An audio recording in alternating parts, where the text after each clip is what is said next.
Welcome to the NCAA Softball Regionals presented by Capital One.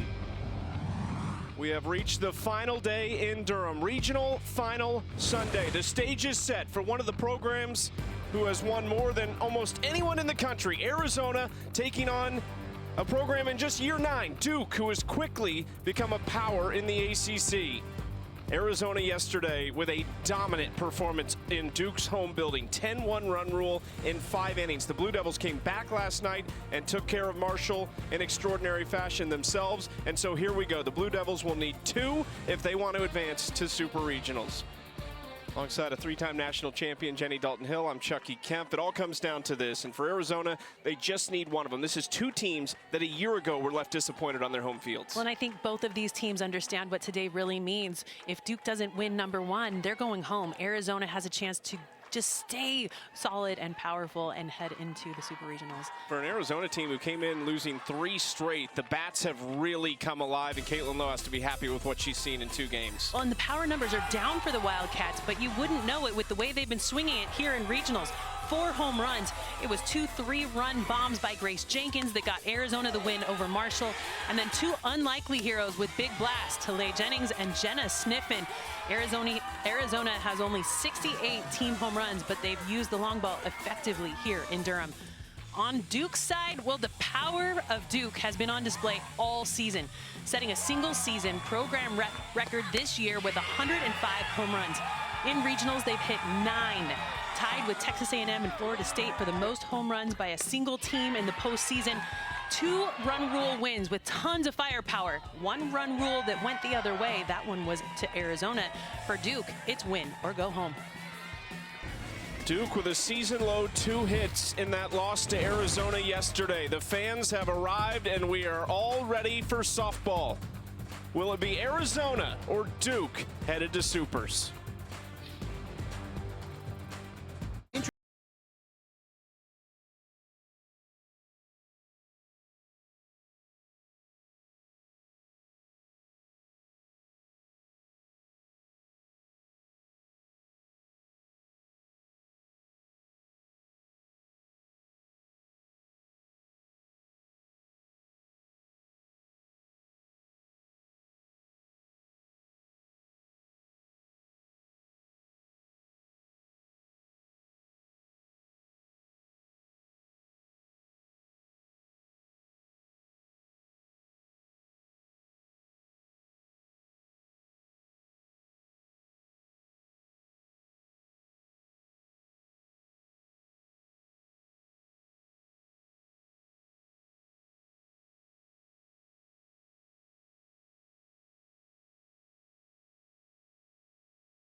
Just about set for first pitch in Durham. Duke and Arizona for a spot in Super Regionals next weekend. For Duke, it's a senior class who has made history, hoping this isn't the final time they wear the jersey. Well, Deanna Jennings, for her entire career, has been known as a slapper, but yesterday, first career grand slam. It was a huge hit. Her team celebrated her big when she got back to the dugout. She has been lights out here in the postseason. She will lead things off in their starting lineup, brought to you by Capital One. Amina Vega said, I go as Deanna Jennings goes. You could say that for this entire lineup. You see Gabby Shattuck. It's nice when you have a freshman down there in the 7-hole swinging it like Shattuck is. She's in the DP spot again. Kyrie Rodriguez makes her 3rd start in a row behind the dish. You mentioned it, Shattuck, 3 home runs sitting down there lower in the lineup, so tons of power throughout this lineup, but it's the top that definitely gets things going. They will face the same arm they faced yesterday, and it is Jalen Adams, a senior from Fort Dodge, Iowa, who has carried this Arizona staff so well this year in her final season and her only one in Tucson. Yesterday went 2 1/3, 2 hits, just 1 earned. She started both games for Arizona here in the postseason. They anticipate that she will hand off later in this game. Mid-60s, backdoor curve is her go-to in most situations. She'll also jam a hitter up with the rise ball up and in. Flashes her changeup, but needs to throw it with conviction to a corner to be effective. If you told someone who has watched Arizona this year that Jalen Adams only threw 7 2/3 on the first 2 days of this regional, they might not think Arizona is here right now. But that is the situation. She should be fresh, and they just need one to move on. Deanna Jennings using the short game, and wisely, Arizona lets it roll foul. As soon as you allow Jennings to use her legs down the line, all you can do is pray that that ball will roll foul. She is so fast from home to first. Because of that little trickle into foul territory, Arizona able to go right back at her. Smart play by Arizona to let it go. You saw Jalen Adams really give some support to the first baseman there. That's Kiki Escobar making her first start of the weekend in the place of the freshman Kez Lucas. So right away, you get a ball that trickles down the line, and Escobar does a nice job to let it roll foul. It's all about communication on defense, and when you find the kind of leadership that you have in the circle by Adams, helps out her defense and a new defender to be able to have success in that first pitch. 2-1 count. Adams going up top to Deanna Jennings, the first Duke player in program history to surpass the 300 hit mark. Her and Amina Vega combined are at 598 in their careers. Pulls back and is ahead in the count, 3-1. Just so important for Jennings to stay disciplined on the zone. She sets the tone for this Duke squad at the top of the lineup. A lot of pressure sits on her shoulders. Duke for the second consecutive game here at Smith Family Stadium, not in their home dugout, but they had a great time last night against Marshall. So if you're superstitious, you like that you're over there.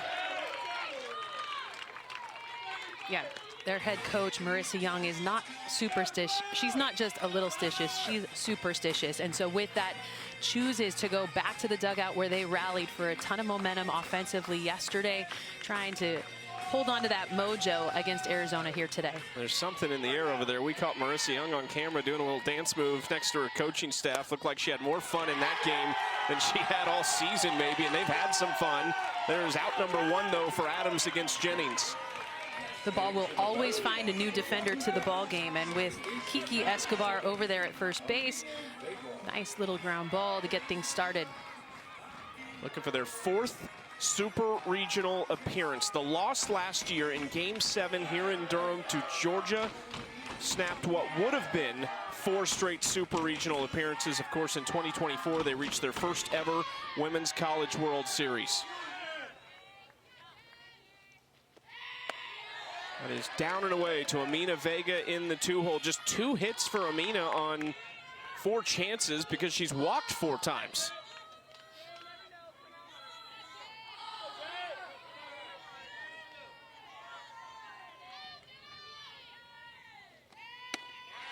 That goes too high, 2-1.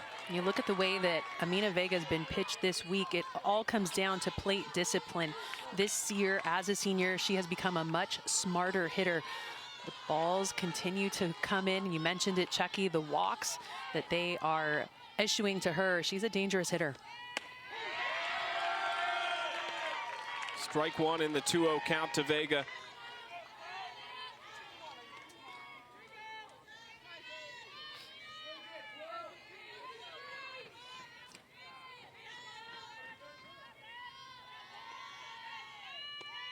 Vega swinging into center field. Shockey coming on to make the catch. It was a big part of what Arizona did in that win yesterday against Duke, and Reagan Shockey picks up the great defense right away. And this is a defense that has shown up so well behind their pitching staff this year. The pitching staff has been a little shaky, but the defense has not. Out there in center, Reagan Shockey has just absolutely nailed this outfield play. Yesterday coming away with a couple of diving catches. Here today, gets Vega from getting on base.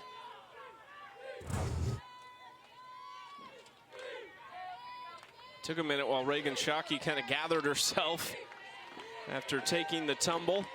And now it's Jessica Oakland. 3 for 7 on the weekend with a home run and 3 RBIs. She hit a rocket over the center field wall 2 batters after that grand slam by Deanna Jennings.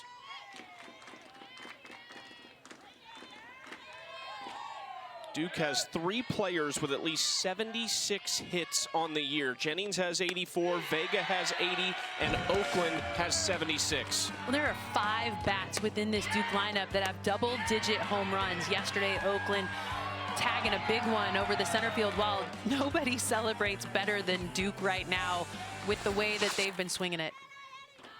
1-1 from Adams. High for ball 2. Look at Jessica Oakland's first 20 games. She was an all-conference player in the first 20. She was a Conference Player of the Year candidate in the last 30. Well, after sitting a year because of the transfer rule and then getting hurt in the fall and missing the first weekend of play, it's taken some time for her to gain momentum. She's got 1 more year, which is terrifying, but Duke is hoping she can help this senior class make one last run in the Duke jersey. She's played solid defense, just 2 errors on the year. She is a huge component to what Duke will be able to carry over into next season. 2-2 from Jalen Adams. This is hit hard to left center field, right off the scoreboard for Oakland.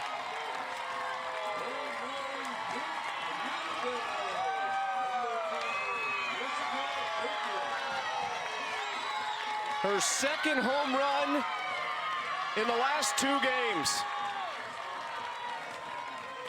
I mean, this Duke offense is just rolling, and it's all with the long ball. Jess Oakland's 15th home run of the year and another team home run. They're up to 106 team home runs.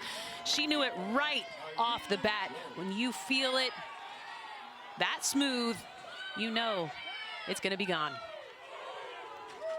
Aiming for her own picture on the scoreboard with that type of swing. Strike 1 to Tyrena Jones as Jalen Adams tries to settle back in. We had talked in the build-up to this game how important these first couple innings were for Duke, just to see themselves swing it like we know they can after being shut down by this Arizona pitching staff yesterday. 1-1 count to Tyrena Jones, who has hit 2 over the fence herself. She's also tripled this weekend.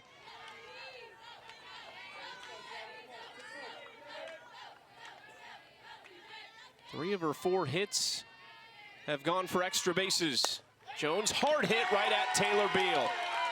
But Duke strikes first off the bat of Jess Oakland. To be able to start with an exclamation point like this, that's what Duke needed here in this elimination game. Big home run puts Duke on the board.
Duke on the board, matching their total from this game yesterday in the first inning, 1-0 with that big swing from Jess Oakland. Now Arizona's turn at the plate as we look at their lineup, brought to you by Capital One. Reagan Shockey leads it off.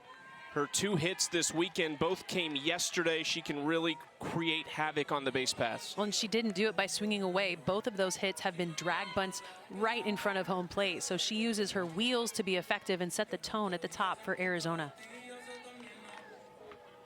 They will face the same arm they faced yesterday. One of the best to ever do it in this jersey, Cassidy Curd. And wondering, how many innings does she have left on this field? Can they force a game 2 where we could potentially see her again, or will this be it? She'll do everything she can to make sure this is not the final go. 7 runs yesterday, 5 of them earned. It was really started, though, with those 2 errors that she committed in the first inning. Ground ball back to Curd, off of her glove, and Shockey is on. Shockey just has so many tools to be able to use at the plate. She knew that Curd was going to try to get ahead early, and typically as a slapper, you know that the ball likes to go up in the zone. So that high to low swing path helped her out by driving that ball into the ground right back at Curd. See the top spin on that ball. My goodness, the spin rate would have been off the charts on that. Just shot off of Curd's glove as Serenity Trice pops that back for strike 1. We've seen Trice underneath a lot of her approaches at the plate. It is so important for her to make sure that she stays on top, knowing the way that Cassidy Curd loves to throw that rise ball up in the zone. 0-1 to Trice with Shockey on first. Popped up, and it will bounce foul. Very nearly a pop-up for the first out. Now Trice has to protect down 0-2. She's going to need to be aware of her feet, though, as she runs through to make contact. She's already been called for out of the box here this week at regionals, and that left crossover step makes her vulnerable sometimes for that call. 0-2 from Curd. Slap left side, it gets through the legs of Tyrena Jones. Shockey holds it second, and Arizona's in business. Well, knowing that Trice loves to use that slap or run through to make contact, she has to be aware of that left foot. Early in the game, the line is pretty solid. Does not get picked up for being out of the box on contact. Right through the wickets on Tyrena Jones. Arizona now has a ton of speed on the base paths, which disrupts a defense. We'll see how they rule that. Shockey's was ruled a fielding error on Cassidy Curd. No official ruling on the Trice hit. Yeah, that would have been nearly an impossible play by Tyrena Jones as hard as that was hit. It doesn't matter, though, for Sydney Stewart. There's 2 on in front of her, and a big opportunity for Stewart, who has been somewhat quiet for her standards. She does have 2 hits in 6 at-bats, but just a pair of singles and has not driven in a run yet. There is always a hitter that you circle in a lineup that you say they will not beat us. And in this regional, I think Sydney Stewart is that hitter that everyone has attacked with a little bit more precision. Jumps ahead 2-0. This is a very tough spot for Cassidy Curd. To your point, we've seen a lot of teams down the stretch this season pitch around Sydney Stewart. Technically, there's a base there, but you don't have anybody out and 2 really hot bats behind her. Takes that pitch, a good one from Curd at 58 miles per hour. I think that was a very smart move by Cassidy Curd to take some velocity off of it, knowing in a 2-0 count, the big hitter is always looking for something that a pitcher is trying to get ahead on. The 2-1. Stewart, did she get it all? She didn't. Long run for Jennings, who makes the catch and will throw to third. What a throw! She got her! Deanna Jennings getting it done on both sides. Deanna Jennings, I tell you what, this year we've seen a very different kind of center fielder. She has been elite from the time she stepped on campus, but this year she challenges runners to run on her. Look at this throw from almost the warning track in deep center field. A strike all the way to third base. Right now, Duke's defense showing up big. Huge out, huge double play. Down the third baseline, Jones, quick throw, and they are out of the inning. Some great defense on the Duke side as well here in the first to maintain that 1-0 lead. Defense showing up big for Cassidy Curd in the circle. The play by Jennings was a double play. And then Taylor Beal gets him out. Little drag to third base. Duke is pumped.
One 0 Duke after one over Arizona. Let's take a look at that last half inning. Couple interesting moments. Yeah, Serenity Trice did step out of the box on her contact, was safe as she got on with a hit to left field, but then over at third base, that looks like a missed obstruction call.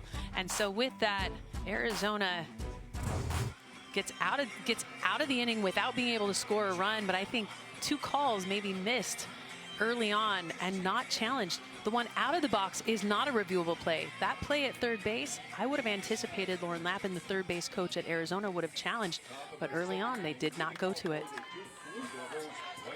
That is certainly a rule where you kind of put your hands up and you say, well, it could go either way.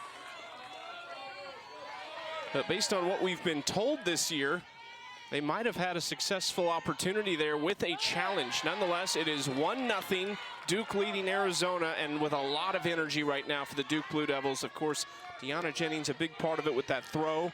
Now Layla Lamar will lead things off here in the second inning.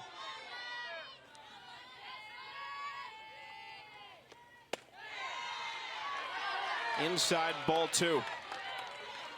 I think more than anything, it's really telling the dugout that Duke chose here today. They found so much momentum yesterday being in the visitor dugout. That win against Marshall, pretty big statement win for them, an 11-1 run rule win after losing via run rule to Arizona earlier in the day. Swing and a miss by Lamar. You can see Cassidy Curd in the dugout there with kind of a cool towel wrapped around her neck. It is going to be a hot day here. Right now it's about 85 degrees, no clouds in the sky, but it's going to feel a lot more like Tucson as the day goes on. We're going to get into the low 90s here.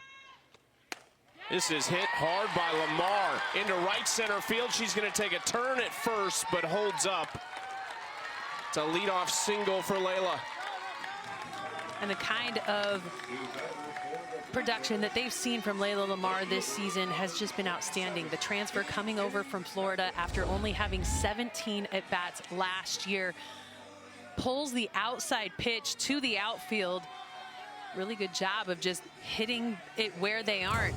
Gets the ball in quick, holds her at first base, but Duke really swinging with a ton of confidence right now. Strike one to KK Mathis.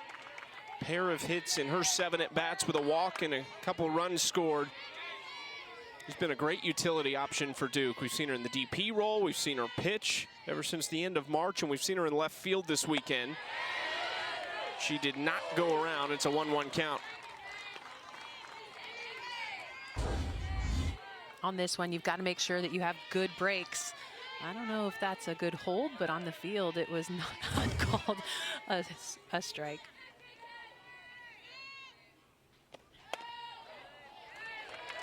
One, two after the foul ball.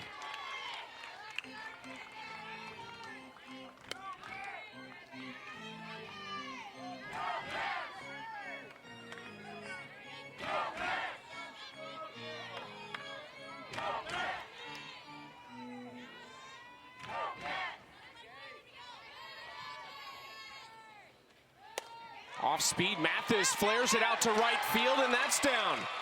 Back-to-back singles for the Blue Devils in the second. I mean, talk about setting the table for potentially the hottest bat in this Duke lineup. Gabby Shattuck has been swinging so well. The freshman coming in and blistering the ball in this regional.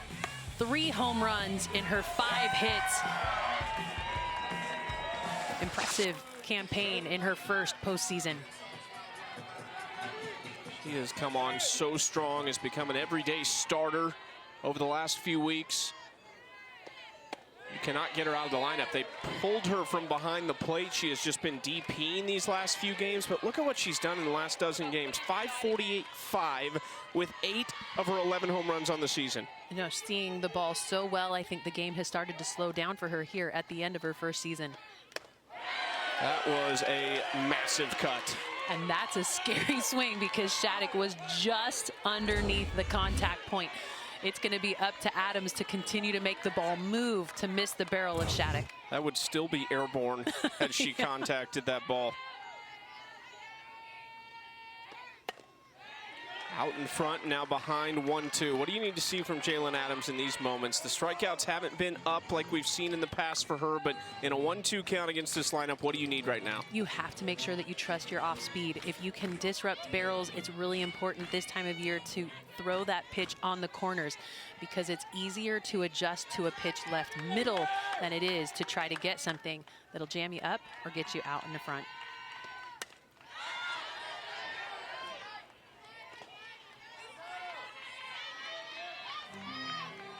Corners is so important for pitchers, especially at the postseason. I think the most pivotal pitch is the changeup or the off speed to be able to disrupt the timing of hitters, but more importantly is making sure you hit corners.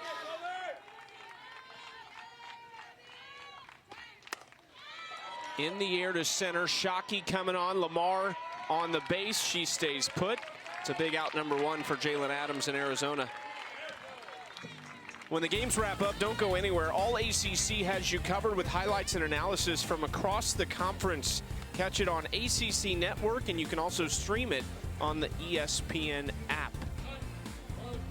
Clemson is underway against Georgia. Georgia Tech is underway at Florida right now with the Gators leading 1-0 in the early stages of that game. We're also seeing UCF and Florida State underway. The Seminoles need to beat UCF twice. And then where this regional goes will be to play the winner in Fayetteville. Arkansas has South Florida today. I think it's really important to understand just how important today is. There are so many emotions on the line, knowing that big names have to win twice to come out of their regional to advance in the postseason. This regional matches up with the winner of Arkansas, South Florida, for the next stages as everyone journeys to get to OKC. South Florida's head coach Ken Erickson ejected from the ball game yesterday after a controversial call over at third base. He'll be back in that third base box today trying to get a win. This is the 8-hole for Duke. Kyrie Rodriguez, who is really in the lineup for her defensive prowess behind the plate. Her one hit this weekend is a home run. She's also walked a couple times, so we've seen some quality ABs from Kyrie, who's not necessarily known for the offense. No one gets away from Adams, 2-0. Well, and after a visit to the circle, you usually see a pitcher settle down and throw better. But right now, Jalen Adams just has these big misses that allows a hitter to take the pitch off, knowing it's nowhere near the zone. These two batters are very important for Jalen Adams with one out. There is a big swing from Rodriguez, a pitch that likely would have been ball 3. It would have. That pitch up in the zone is a place that can be a vulnerability for Rodriguez and does get a swing and miss in a 2-0 count. 2 on, 1 out. There is a ball. 3-1. That is a difference maker pitch. If that ball is not going to be called a strike here today, then it's going to require Adams to bring that ball down to the belt, which is home run city. For both of these offenses, that's a scary one. 3-1 popped up and into the stands to make it a full count. Well, and if that ball at the sternum is not being called here today, what it prevents pitchers from doing is throwing that rise ball when they get behind an account. So it's important for these pitchers, if they have to bring that ball down, that it jams up a hitter or exploits the outside corner. Missing middle against the offenses here today is going to be catastrophic. 3-2 hard hit ground ball, just foul. Arizona loves to see that. You want something on the ground, hard hit at somebody. They lead the country with 43 double plays. We saw a big one in this matchup yesterday. Well, defense has shown up behind this pitching staff. The pitching staff has allowed a lot of hits or a lot of balls to be put in play, and with that, the defense has become even more important to keep them in ball games. Just missing on the outside corner. Ball 4.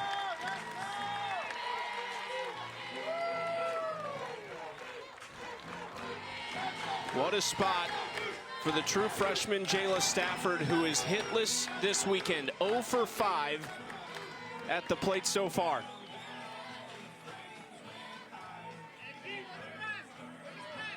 This conversation right now is just about making sure she puts the ball in play. You don't need a huge swing on it. You just need to challenge this defense with bases loaded and only 1 out. I would assume that the infield defense will be shallow, trying to get the out at home on a ground ball. And when your shallow infield is playing right on top of you, it opens up lateral moves. So the holes in the 3-4 and the 5-6 spot are a little bit more vulnerable.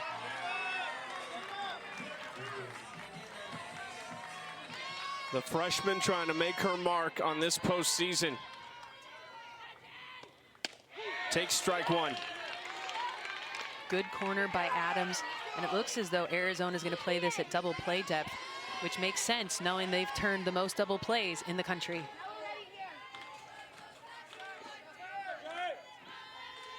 Oh, 1 from Adams.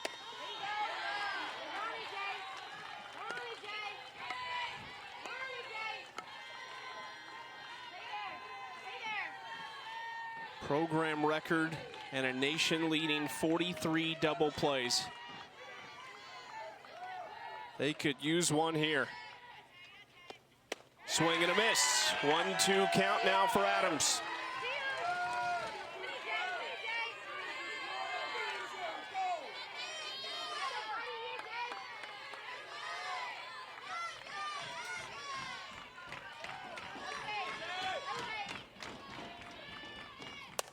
Back up the middle, chance for 2, to first, they got her!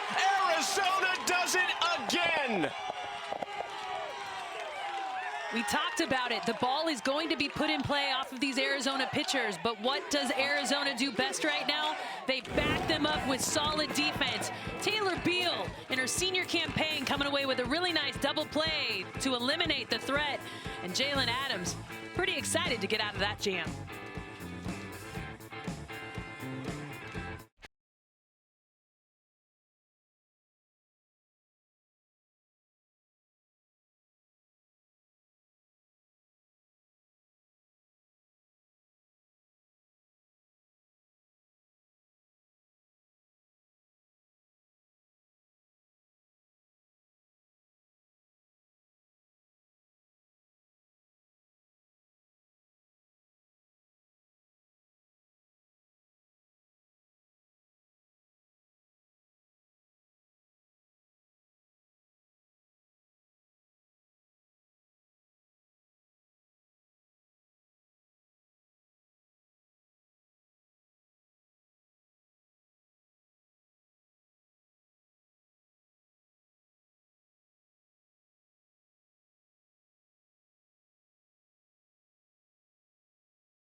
The NCAA Softball Regionals are presented by Capital One.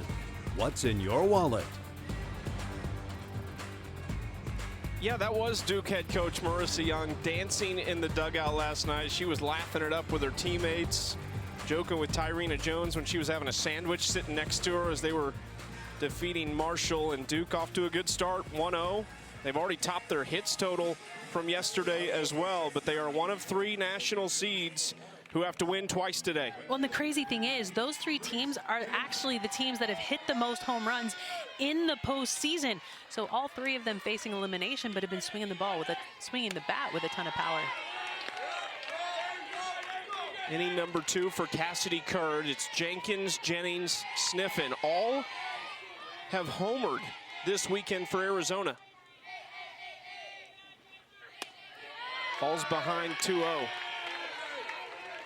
Just really important for Grace Jenkins not to try to do too much. We've seen 2 big home runs out of her here in this regional, but right now just needs to try to find the pass the bat mentality.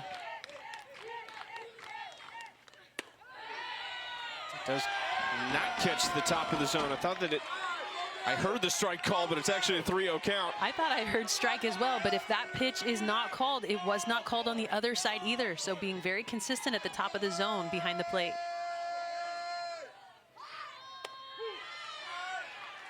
The 3-0 is in there. It's a 3-1 count. I think there might be a little confusion in the stadium. It says 2-2 on the scoreboard. And now they got it fixed. Fouled straight back, 3-2. And while that looks like a really good pitch to swing at, especially for a home run hitter, if that is not going to get called a strike here today, showing plate discipline on that pitch will bring the ball into a much more hittable zone, because that is not getting called a strike right above the belt. 3-2 to Jenkins. Popped into right field. Long run for Vega! How about that? Amina Vega flying through the air.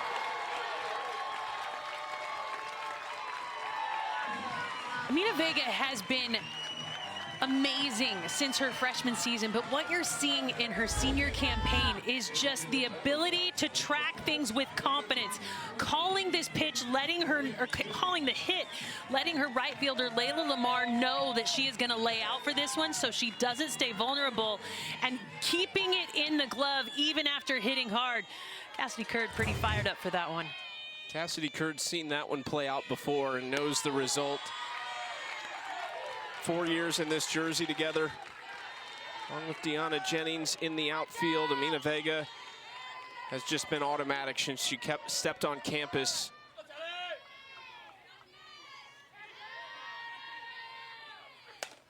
Ground ball right side, Vega again staying busy, 2 outs.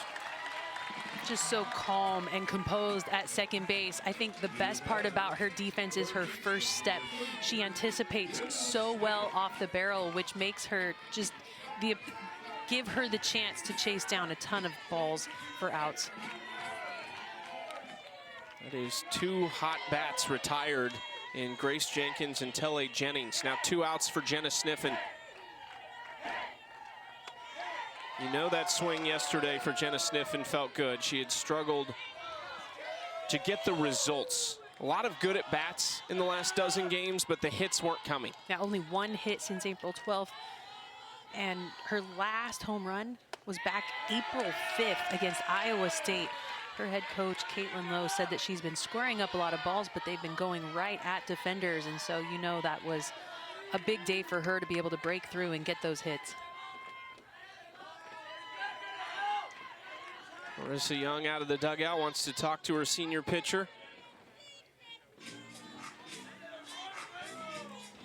Back to the similar demeanor for the rest of Marissa Young's career. Yesterday's game against Marshall was a very animated Marissa Young, very loose, dancing in the dugout, interacting with her players, maybe a little bit differently than normal, but back today, just back to business for Marissa Young.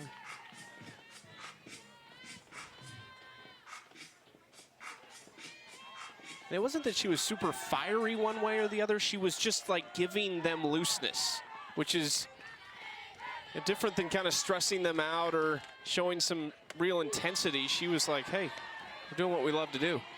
Well, Marissa Young says she played with pretty emotional coaches growing up, and she recognized how that would feed into how she played. She wants to make sure that she is not that kind of coach. Sniffen just over the glove of Vega, which is tough to do in this inning. It's a 2-out single for Jenna Sniffen. Just beyond the reach of Amina Vega. That line drive had the chance to get into Vega's glove. Oh, timed her jump perfectly.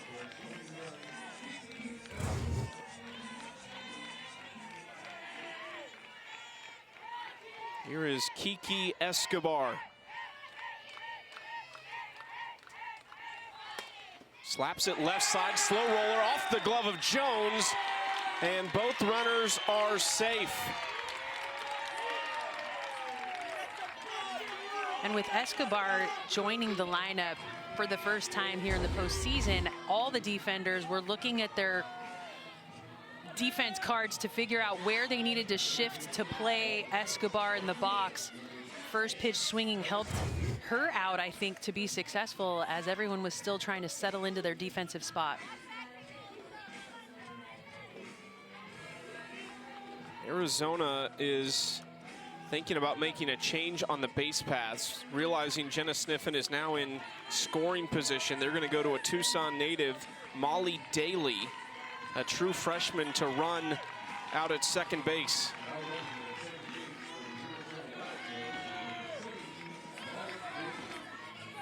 Also realizing that their hitter, Addison Duke, is pretty good in somewhat limited action against lefties this year. Takes ball one inside. It's been an intense week and a lot of drama. You can just feel it in the postseason. This game, though, in these not quite 2 full innings, has ticked it up a notch. Strike one to Duke. You just never know which moment could be the one. This is a game of failure. However, it just takes one hit to break things wide open. Duke hitless this weekend. Takes strike 2. Back-to-back good locations there. You're exactly right. Hitting the top of the zone for a strike is going to be important for Cassidy Curd to understand where she needs to climb the ladder to get that call. Tries to tempt Duke with a little eye level change.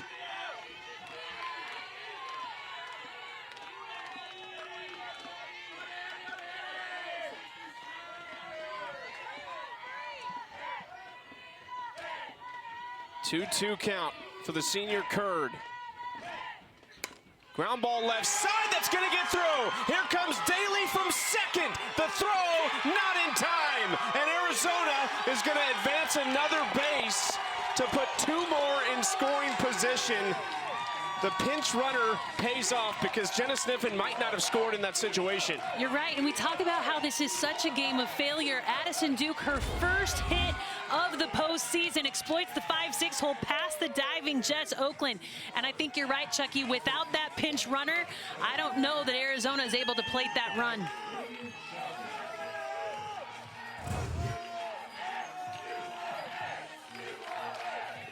Duke players are going to come together in the circle to settle things down. Still 1 out away from getting out of this inning. I mean, there was no hesitation by Lauren Lappin, the third base coach. As soon as that ball got to the grass, the arm was rolling. Great job, no hesitation, and everybody taking advantage of the throw going home. Now 2 Wildcats in scoring position as everybody moved up another bag.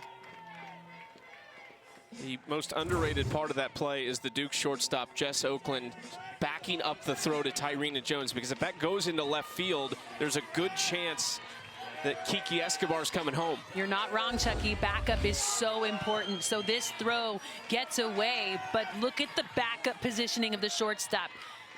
If you do not get to your secondary coverage spot, this game looks different. Infield all over Reagan Shockey. Amina Vega is playing 3 steps to the left of Cassidy Curd. Yeah, I mean, the way that they know that Shockey is going to try to exploit them. She's used short game so much this postseason and all year. Shockey puts it down. Great bunt. Throw to first. And safe at first. Arizona's going to score. Now Shockey in a rundown. She is out at second. No, the ball came out. And Arizona has another run come across. The umpire ruled her out on the field, but the ball came out of Deanna Jennings' glove. Shockey's shaken up too. A lot to unpack in this play. Shockey took a big turn around first base because the first baseman was the cut, and with that, or the first baseman was so far away from first base, she knew that there was a chance for her to take a big lead. Got caught in between. Her shoulder, Shockey's shoulder, ran into the knee of Jennings, who came in from center field to catch this or make this play. And I think that is out. The ball does come loose, but I think the out is secured before the ball comes out. But I think the call by Shockey is obstruction. Was Jennings blocking the leading edge of the bag and preventing her from getting there? This one is definitely obstruction because there was even contact by Reagan Shockey on Jennings. But now we just have to sort out what's happening. First base. Previous play is under review. So Duke is going to start by challenging the safe call at first base. Then we'll be able to move on to what comes next. But look at the way that Jennings is blocking second base. That is clear obstruction. And so if the call is changed at first base, we don't have to unpack this play, but I think we will see a second challenge on this play by Arizona if everything stays the same at first. I thought live it actually looked like Shockey might be out at first, and it was so shocking because she is so fast, but it was a great defensive play originally by Duke. So this is not what they're reviewing right now. They're reviewing this right here. Is Shockey safe at first? She is Yes. clearly safe at first base. And so Duke is challenging the play at first base. They think that Shockey is out on this play at first. I believe this play will stand, but what you will see is a secondary challenge that will come out by Arizona on that play at second base. Well, and Reagan Shockey is coming off the field right now. This is huge for Arizona if she cannot continue.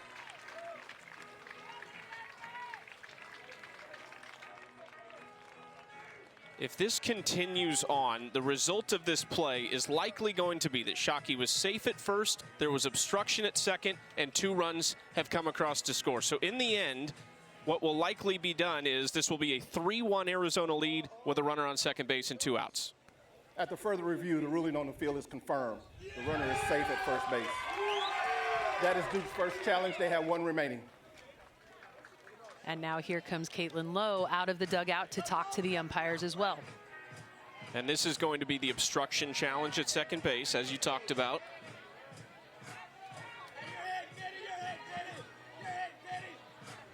Reagan Shockey has not left the field yet for Arizona. She's talking to the trainer. She's talking to assistant coach Lauren Lappin.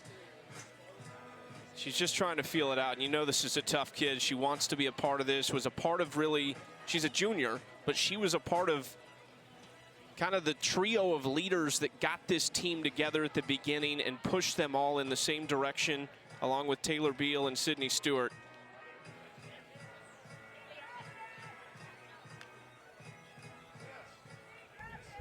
Arizona's challenging an out ball at second base. Previous play is under review. So you're looking at the 5th line down in the rule book. The reviewable plays is obstruction and interference. I think they are going to see very quickly that the outfielder, center fielder, Deanna Jennings, coming in to cover second base. She is clearly blocking the entire front or leaning edge of second base, and with that did not leave room for the runner to advance. The throw did not pull her into that spot. She was completely camped out in that location, and because of that, in my opinion, clear obstruction at second base, and I think this is going to be a changed call at second.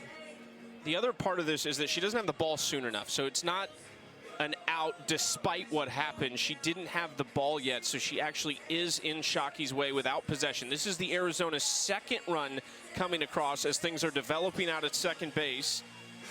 Now, had that play at second base stood, Arizona still would have got one on the play. They just wouldn't have got the second one. Well, and I think what is important in this moment is to understand that while things are developing on the field in other locations, you need to keep playing the play as the leading runners to make sure that you exploit it if it is changed. There we go. Challenge number 2. At the further review, the ruling on the field is changed. The runner is safe as of obstruction. Arizona still has 2 challenges remaining. It's hard for Deanna Jennings. She made a great play coming in from center field to even be there. Well, let's unpack all of this. Over at first base, beautiful play by Beal to drop it down the third base line. The first run comes across easily. Shockey creates havoc on the base paths. It is ruled as an out there at second base, but the base runners do not stop advancing, and because of that, you're going to see 2 runs score. Arizona with a 2-run advantage.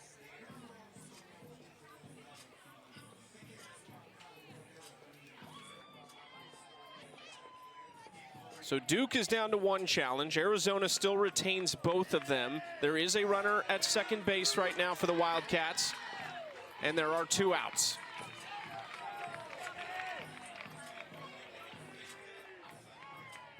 Marissa Young now is asking about the runners. It is an interesting play because it's not Duke necessarily stopping, it's them thinking the inning's over. So with the umpire indicating that that is an out, the inning is over and the runner advances when Duke is sitting there thinking, well, you just ended the inning. And so that's, I'm assuming, the question that Marissa Young just asked. Are you having fun, Jenny? I mean, this is what you expect on a regional final. You want everyone's emotions are high, and you've got to make sure that you get the call right on the field. But to Marissa Young's point, she wants these runners reset. I don't know if she's going to be able to get that call, though, by this umpiring crew.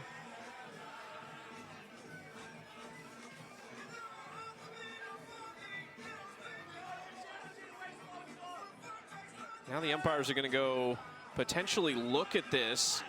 Let's listen in. Or no, they're not going to tell us anything. They're going to talk to the coaches. Nobody's mic'd up here today, but the havoc that was created by the short game yesterday, that's what gave Arizona the advantage early on. Miscues in the circle, plays by Cassidy Curd, and the short game. That's what's been difficult for Duke to control. A lot of balls being put just in play and forcing the defense to have to make decisions with runners in motion. So right there, the runner for Arizona, you could kind of see it as that throw was made and the tag applied. The runner for Arizona is still at third base, not going home. As a result of the play, runners are placed at second and third. So Arizona gets 1. But I love that aggression on the base pass to recognize that maybe that call over there might get changed. Go ahead and go. But I think placing her at third base is the correct call because she had not advanced while that play was developing. Hats off to the umpiring crew. I think they did an excellent job sorting all of that out. And in the end, I think everything ends up being how it should be. So 2 on, 2 out. Serenity Trice at the plate as we resume softball here in Durham. Well, don't worry, Chucky. It's because more short game is on the way with Serenity Trice in the box. You can expect that she's going to try to create more havoc with 2 runners in scoring position. 1-0 count. Trice swinging and fouling it out of play. Trice has been under the ball all weekend long, and as a slapper, it's so important to make sure you get the top of the ball. Knowing that Cassidy Curd loves to throw that rise ball at the top of the zone, you've got to make sure that you stay on top with your barrel to be successful. 1-2. Good spot from Curd. Beautiful curve ball, exploiting that outside corner. Curd loves the curve, sometimes gets it to have a little uptick to it as well, but now sits with the advantage in the count. Left side, Oakland got to be quick to get Trice, and she is just in time to get the speedster. So in the end, it is 2 runs for Arizona, and the Wildcats lead Duke 2-1 after 2 full innings. We'll talk to Marissa Young next.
After 2 full innings, Arizona leads Duke 2-1 as we go to the top of the third. We're joined by Duke head coach Marissa Young. Coach, after all the craziness this season, after what we just saw on the field, you have a senior class that's left an incredible legacy here. What is it about that group specifically that gives you faith you guys can get it done today?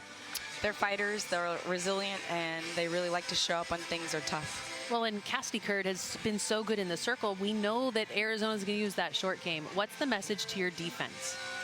They just got to keep getting in there, trying to take things away, stay calm. Obviously, they want to speed us up to make errors, and we just have to slow down and play catch. Thank you, Coach. Good luck. Thank you. Yeah, being able to slow the game down with the kind of speed that both of these teams can put in play is really important, because the game does speed up as your emotions get high and the game gets going. So I think that's really wise advice by Marissa Young to her team to just take it a play at a time and allow their defense to execute. Speaking of creating problems, it's the chess master, Deanna Jennings, at the plate. Takes a full swing here, just tips it, and that is a foul ball for strike 1.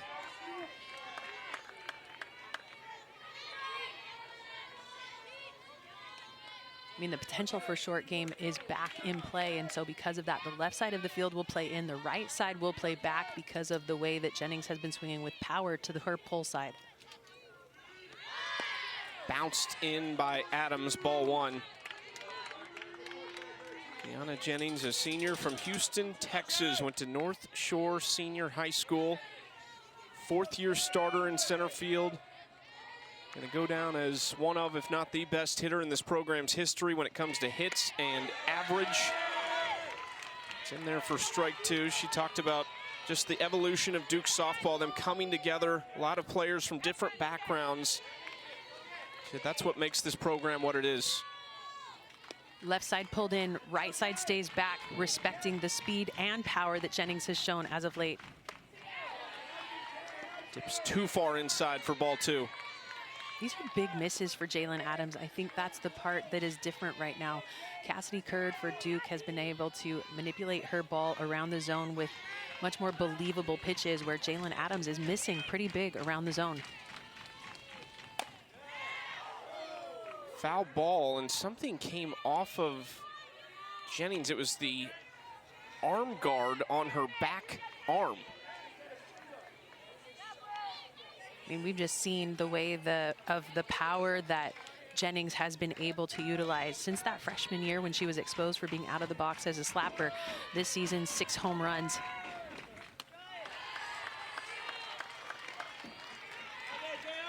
It was that freshman year where she was called out of the box repeatedly, to the point that it was so frustrating for her that she went back to the drawing board in between her freshman and sophomore seasons and learned how to swing away. Had her first 2 home runs her sophomore season.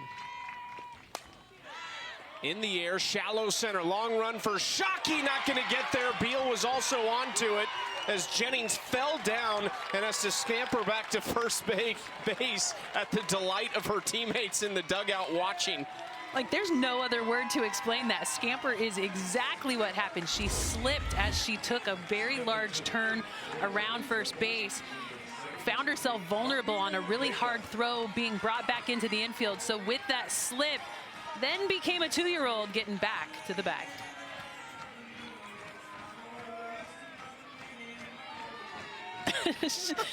There is never a question as to how Deanna Jennings is feeling. It's so funny to see 2 stars for Duke, Deanna Jennings and Amina Vega, be entirely different human beings.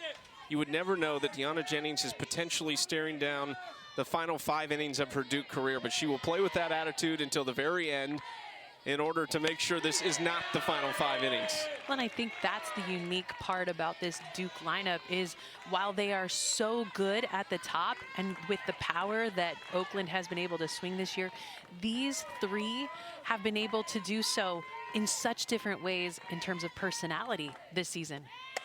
Vega to right field. If it's fair, it's gone. It's foul. Oh, by inches. It looked as though that ball was going to be fair going down the line, but Chucky, you and I are offset just enough to not get a good enough look down the line. Home plate umpire Cameron Ellison able to see that and back up the first base umpire Antonio Flores on that call. That ball got out of here quickly. It's so hard to see, but off of the backdrop of the trees, you can see it trickle foul. And that is not a reviewable play if it is beyond the height of the foul pole. So there's nothing you can do about it except throw up your hands and wonder. You're exactly right, Chucky. But I don't know that you're going to ask Vega to hit that one lower. That ball was crushed. I'm not sure who built these stadiums across the country, but we left about 20 feet off the foul pole the way they hit these. Vega launches one to right center field. No doubt about that.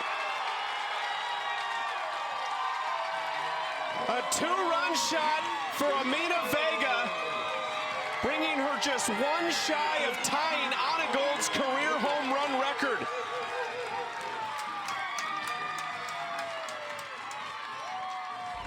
We've talked about how big of an impact these first 2 hitters make at the top of the lineup for Duke. Just shy of a home run in the last pitch, and then there, a no-doubter, 71 miles an hour exit velo off the bat, 221 feet out of the park. Huge swing, and now Duke back on top. That was combined hit number 599 from Jennings and number 600 from Vega right there. I mean, they're just chasing their own records that they've set as Blue Devils, and that's kind of what has led to the kind of season that they're seeing in their senior year. Those two players so impactful, and a pitching change will now happen in the circle. Jalen Adams exits after the moonshot from Vega. You mentioned it right off the bat. This ball you knew was going to be high enough, but having the distance, that was going to be the question. Not even able to be defended out there in center, right center. Jennings waits to celebrate her teammate as they round the bases pretty close and get the lead.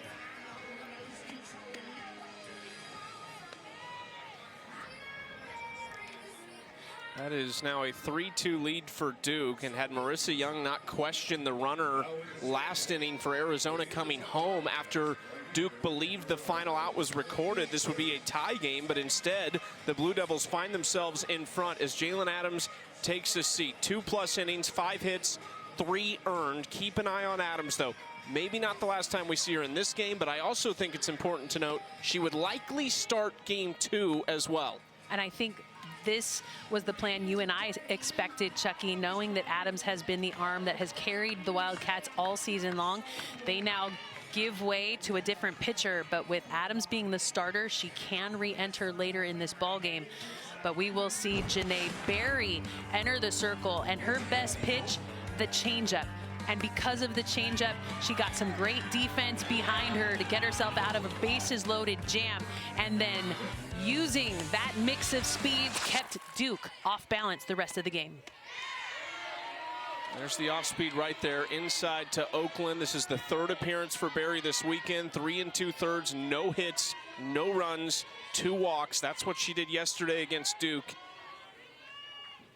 She has been so key to Arizona's success, not just yesterday, but also the day before, and now trying to do it on a 3rd consecutive day. This is somebody, Jenny, who came into this weekend with an ERA at 7.86 in 46 1/3 innings pitched. Duke has just not been able to sit on that pitch. Well, and it's not just that they can't sit on the pitch, they're not picking a speed when Berry is in the circle. When you face a pitcher like Janae Berry, you know she's going to throw not with a ton of velocity, keeping the ball down near 60 miles an hour, which is not unhittable. That's kind of batting practice speed. This is ripped by Oakland right to Shockey. 1 out. Don't miss a minute of the action from the NCAA Softball Regional Finals. We'll take you to the best live action on the 7 Innings Live show on the ESPN app. You can see every game and every big moment on the road to the Women's College World Series only on the ESPN networks. There is strike 1 from Berry to Tyrena Jones. Just a quick glance around the country. Jenny, Clemson trailing Georgia in the 4th inning, 1-0. Florida up on Georgia Tech by 4. UCF, Florida State tied at 1 apiece, also in the 4th inning. That's one to keep an eye on. Well, especially knowing that Florida State has to win twice today to be able to advance out of their home regional.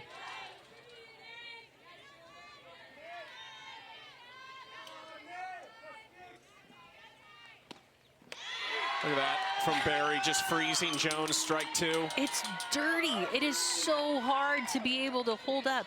But if you come to the plate sitting that pitch, you can capitalize on it. But if you're waiting for velocity, you can get caught in between. That didn't register on the radar gun, which is set at 45.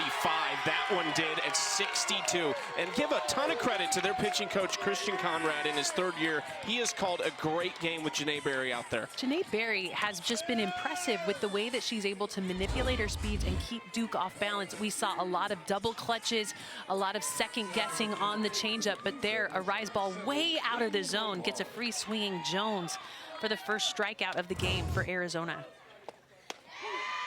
Strike 1, there's that 62-mile-per-hour pitch right there. And you just wonder, what's Layla Lamar thinking? She's seeing all these off-speed pitches, so she comes up maybe looking for that, and then there comes 62. Jenny, we're talking nearly a 20-mile-per-hour difference, too, between those pitches. It can be, and more than anything, I think as a big hitter, especially this top and this part of the lineup, I would step to the plate looking to capitalize on velocity from the very beginning, getting my timing in the on-deck circle, and then ready to launch. Into center field, right at Shockey. Janae Berry is having a weekend right now, but Duke does strike in the inning. And it's the 1-2 punch at the top of the lineup that has been doing it all season long with Deanna Jennings on base. Amina Vega capitalizes to put Duke on top.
Welcome back to the NCAA Softball Regionals presented by Capital One. Beautiful day. The temperature up to 86 now here in Durham, North Carolina. Duke needs to do it twice against Arizona as we look at how things have gone across the country by conference. The SEC 24-3. The ACC not doing too bad either, 14-9, and the Big 12 13-3. Those are the top three so far. I'm excited to see the way everybody advances today. There's some big games and big teams on the line for elimination. I know it hurts you in your core that you don't see the Pac-12 up there. Really going to go there? I knew you were going to talk about that. I gotta respect where you came from here. I came from the Pac-10. That's taking it back a few years. First pitch upstairs by Cassidy Curd as we move on in a game that's certainly the pace of this game has not been fast with everything that's happened, but it is just so intense on the field and here in the stadium, knowing what's at stake. There's a nice pitch on the outside corner for Curd. 4 years at Duke for Cassidy Curd, just 2 years at Arizona for Sydney Stewart, but both have certainly left their marks in different ways. Stewart has become a superstar in the Arizona jersey, just exploding the last 2 years for 40 combined home runs. It was a different feel for her this year. Caitlin Lowe talked to us about it. She said she was kind of looking around at the beginning of the year. There was no Devin Netz, there was no Miranda Stoddard. And Caitlin Lowe told her the things you did for them, protecting them in the lineup, or the things they did for you, you now have to do for everybody else. You have to lead the way. And that one was a painful one for Stewart on the foul ball. Well, and Stewart has been used to being a complement to other players. On the inside pitch, you are vulnerable to wear it off that front leg, and the reason that's a big deal is when you hit it right into the left leg, that's the one that you have to create your solid front side on to create all of your power. But the way that Sydney Stewart has been able to evolve as a power hitter since arriving at Arizona, I mean, incredible. 7 home runs at Washington, now 40 at Arizona. Takes outside 2-2, trying to start things up here in a dangerous part of the order. 3, 4, and 5. Taylor Beal and Grace Jenkins are also 0 for 1 in the game, but if you can get it started for those two, they've been swinging hot bats. 2-2 from Curd. Inside.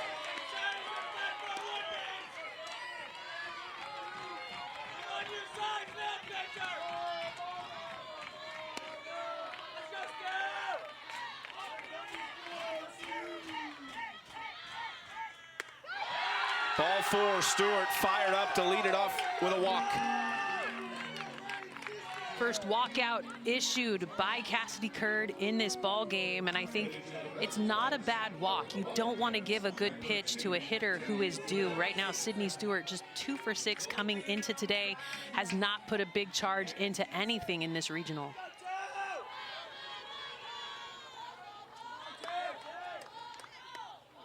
Taylor Beal tried to hold off, and they're going to say that hit her actually. Thought it hit the bat originally, but Beal is on first base, and there's no protest coming from the Duke dugout, although the umpires, maybe it was called a foul ball originally. I think the home plate umpire, Cameron Ellison, actually threw his hands up as saying foul ball, not dead ball. And so in that situation, Beal read it as needing to go to first base. She's going to say she wore it off of her hand. Tough part is those guards can sometimes sound like the thud of a bat. Previous players. I think the fact that they're challenging this is interesting. If you would imagine Taylor Beal told Caitlin Lowe something that gives her confidence to do this. Let's just see where it...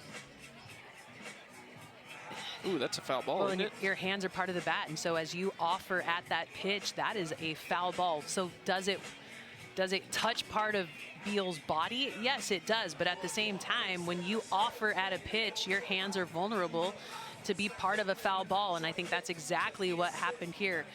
Man, that hurts so bad as it hits both the hand and the bat of Beal. She's gonna get some tape on that finger. It looks as though that finger's worn it a couple of times. One good thing is, I mean, you can speak to this more than I can. It is her glove hand. You'd probably rather it be there than your throwing hand. Oh, most definitely. In your glove hand, you can make adjustments there, but in your throwing hand, it can affect that throw, especially on that pointer finger that has to be part of the guide in that throw in direction. It's an interesting challenge, isn't it? You almost get the feeling that, I don't want to speak for Taylor Beal, but you almost imagine there was a conversation there. You would think Caitlin Lowe would have asked her what happened.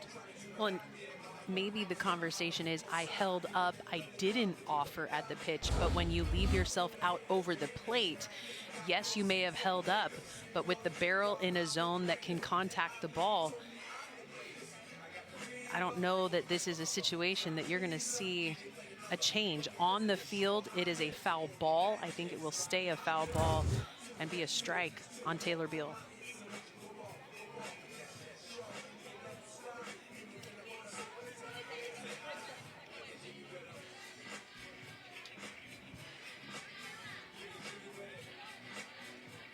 We've had some awesome looks from our crew. Chad Lampman, our producer, Blake Woodard, our director this weekend. Everybody here in Durham is always on it.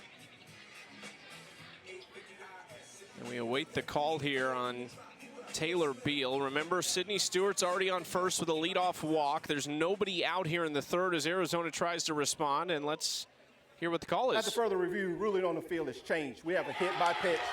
Arizona still has 2 challenges remaining.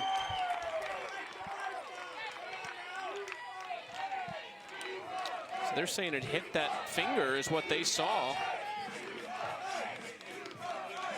And now 2 free passes to start the inning for Duke. And we've had so many weird breaks in this game. From a player perspective, how do you maintain focus and that level of intensity right now?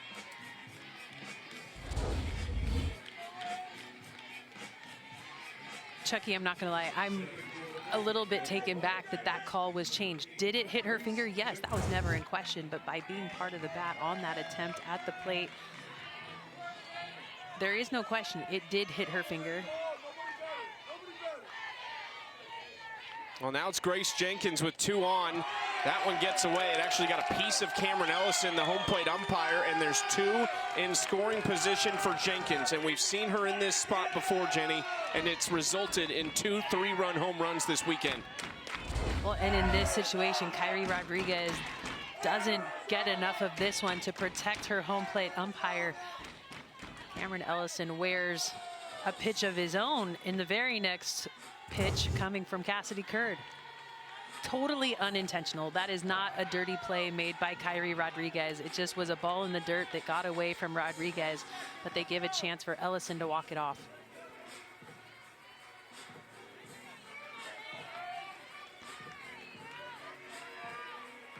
Duke needs some unproductive outs off the bat of these Wildcats. There is still so much time left in this game. We are in the bottom of the 3rd inning right now with 1 hour and 20 gone on the clock.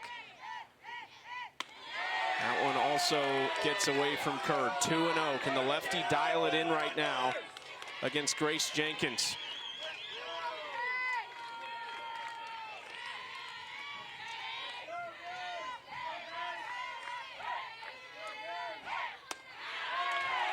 .30 count for Jenkins. Are you taking every bit of this right now? All day, every day, that ends in Y.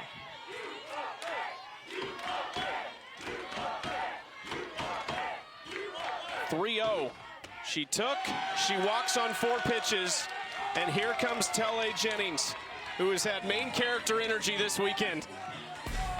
I mean, Telle Jennings has struggled at the plate. Only 3 home runs on the year, but yesterday, big swing and smiles all around. The energy for Arizona was so big, celebrating her. 2 for 3 yesterday, the big home run in that run rule win over Duke. 24 of Telle Jennings' 27 home runs have come since March 27th. 22 of her 25 starts have come since March 20th. Her sister, Tiare, won 4 national championships, and that Women's College World Series returns to Oklahoma City this year. The action beginning Thursday, May 28th at 12 Eastern, live on ESPN. For more info on the 2026 Women's College World Series, visit ncaa.com, the home for all NCAA championships.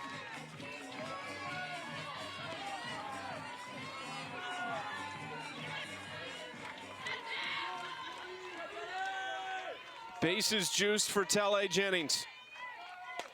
His first pitch swinging. Is it playable? The sun, a problem for Tyrena Jones, and it falls, so new life for Jennings.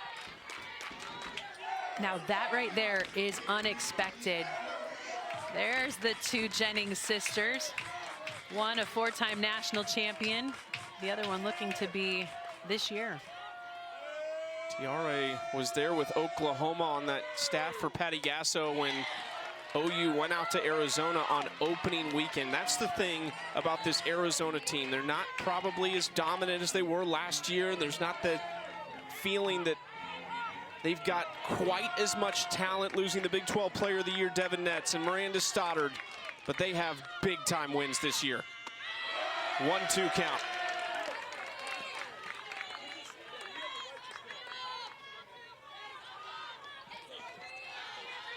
They have swept the last 3 road regionals as a team. 27-5 all-time record on the road in regionals.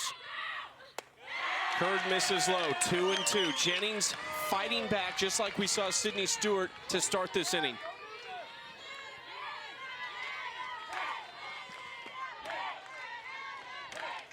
A walk, a hit by pitch, and a walk to get to this moment with nobody out in the third.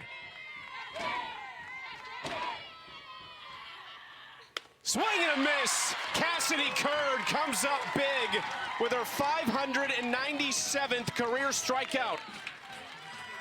Cassidy Curd loves the rise ball, and if you're going to show vulnerability to it, she will climb the ladder. Telle Jennings could not lay off. It does look hittable out of the hand, but it continues to get that wiggle at the end over the barrel. Now Jenna Sniffin's turn. Takes ball 1. Been swinging a good bat. A lot of hard contact off the bat of Sniffen. Just hasn't seen a ton of the results, but she did hit earlier in this game, a single and a run scored in the second, and she's ahead 2-0. This was yesterday. Big, huge home run off of Curd yesterday. No doubter over the left field wall. It rolled almost to the road. Huge swing. Hitters count for Sniffen. Strike 1 from Curd.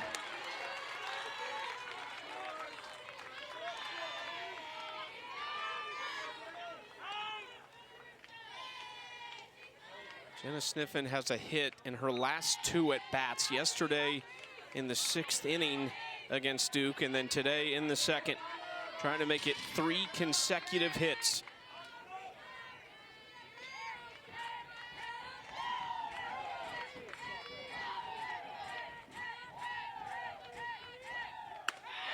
Three-one count, nowhere to put her.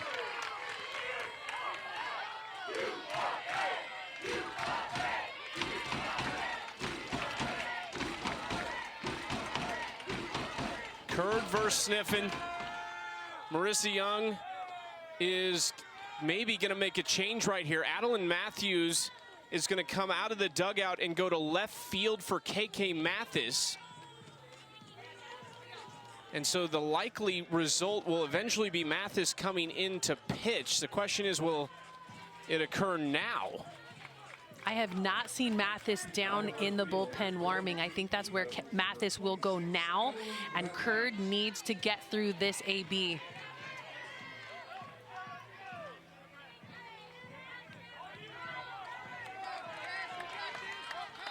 So Matthews in left, Curd back on the rubber in a 3-1 count. Nowhere to put Jenna Sniffen.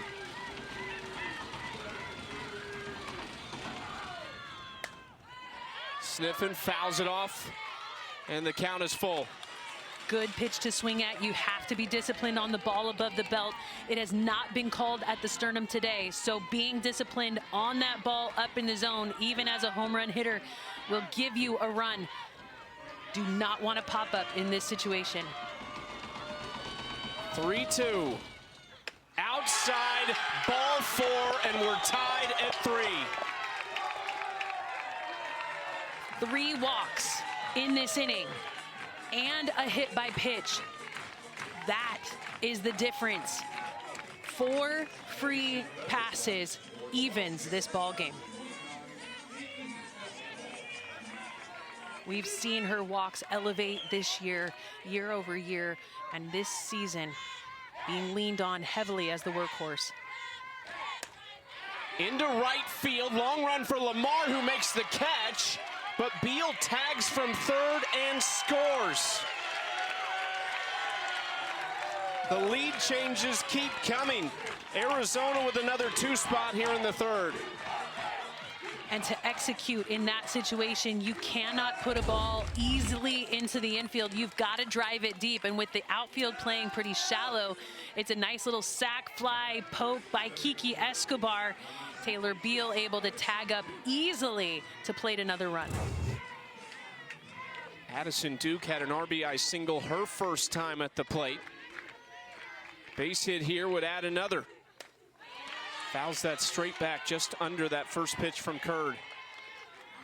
I mean, rise ball pitchers are completely vulnerable to the long ball. You've got to make sure that you throw them with velocity and movement. A flat rise ball has the potential to leave the yard every time. Curd has given up 29 of them this year. Ari Rodriguez gathers that to make sure they keep the runner Jenkins at third base. Addison Duke was a member of the Ole Miss team that a year ago ended Arizona's season in Tucson. Now trying to help them advance to Supers.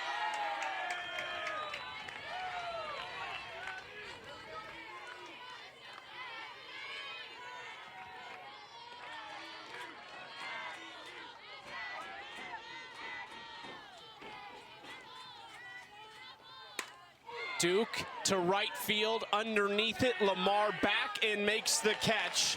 So they keep it to 2. But back and forth we go. Through 3 innings, it's 4-3. Wildcats trying to get to Supers for their head coach, Caitlin Lowe.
Arizona back in front through 3 full innings, 4-3 over Duke, needing 1 win to advance to Super Regionals. We're joined by Arizona head coach Caitlin Lowe. Coach, I have to ask you about Janae Berry. It's been a tough year for her at times, but my goodness, what a time to come alive. What have you liked most about this weekend? She's just being true to herself, really just settling into what she does best as a pitcher and trusting her defense. And she knows when they put certain swings on the ball right now that she's able to set them up for something else. So I think when she's tactical like that, she's playing her best softball. Well, plate discipline showed off huge for you in that last inning, not needing a hit to get a run. What is it that you're asking your hitters to do at the plate? Just be relentless in the zone, and then smart out of the zone. She does a good job of like mixing right off the plate, but full send when we do get our strikes. So I like the way they're swinging it right now, and they're being relentless. We're going to break through. Good luck, Coach. Thank you. 5 hits apiece. 4-3 Arizona leads it. 4 innings to play for one of the most storied programs in the history of the sport. Trying to knock off Duke in their own building, something that happened to this young Blue Devils program a year ago. It robbed a 4th consecutive Super Regional appearance from Marissa Young when Georgia beat them in Game 7 last year on this field. 8 national championships for the Arizona program. None of them have come to any of these players. Just the 9th year of Duke's program total. And so you're looking at 2 very different types of resumes for these teams. However, both of them playing for their lives here today. Reagan Shockey, we're keeping an eye on her right now. She was banged up earlier in this game, sliding into second base, making contact with her shoulder and the knee of Deanna Jennings on that wild play that resulted in multiple challenges and helped Arizona get back in front in this game. KK Mathis leads it off against Janae Berry. That is ball 1 to Mathis, who we just saw come in from left field, go into the dugout, and will likely be in the circle for Duke at some point in the near future. 2-0.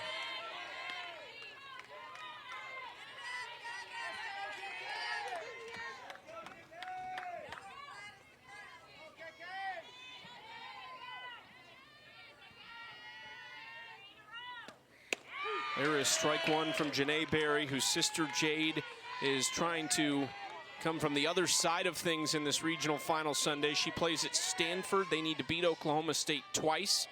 Her brother Jacob played college baseball at Arizona and at LSU as Mathis sends it to left field and off the wall.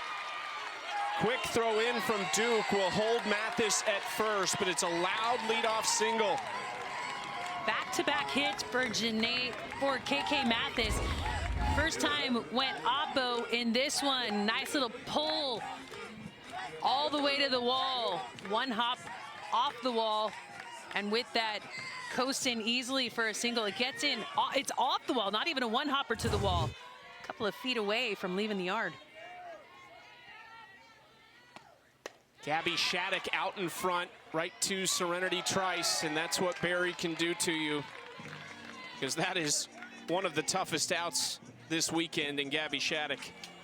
I mean, you've got to make a decision on speed, and Shattuck looked to be in between speeds again in this one.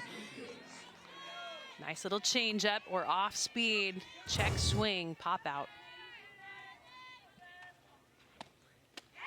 Off speed freezes Rodriguez for strike 1. What do you think as a hitter? I mean, you were an excellent hitter in your time, more than excellent, but when you watch this, how difficult is it? It's all about picking a speed. Right now, it seems as though Duke heads up there and gets caught in between at times. So if you're gonna hit a changeup, you need to stride with the timing of hitting something in the low 50s, high 40s. And when you're looking velocity, you have to let the changeup go with confidence before you have 2 strikes. They go 3 straight. Rodriguez sits on it and sends it. Kyrie Rodriguez said, "I've had enough."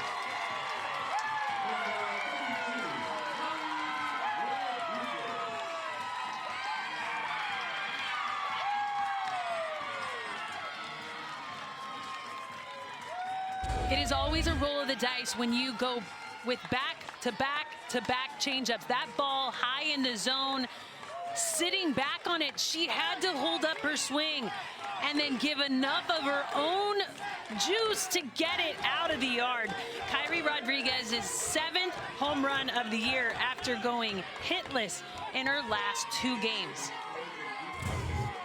When was the last time you had 5 lead changes in 3.5 innings of a softball game? This sounds like a basketball game. But that's what they're doing. Both of these teams fighting to play another day with the kinds of senior leadership you're seeing on both sides. No one's going to give up easily today. Much different feel for Duke at the plate against Arizona today. They had just 2 hits, a season low yesterday against the Wildcats. Already 7 today. They've scored 5 runs after just 1 yesterday. That is a foul ball, and now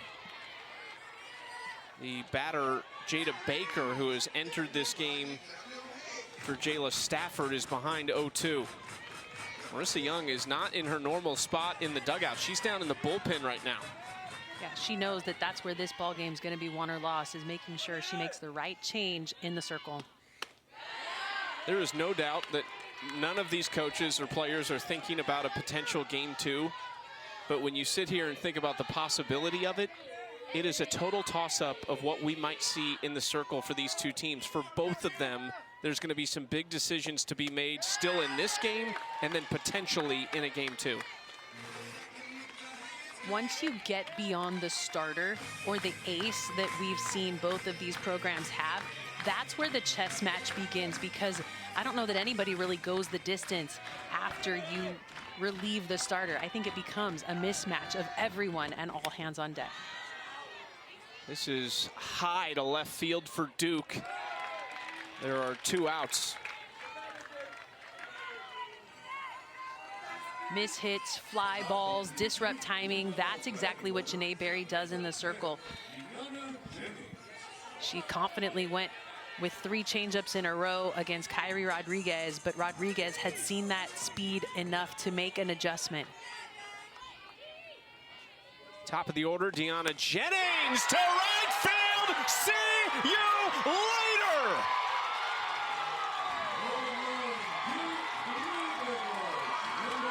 That was crushed.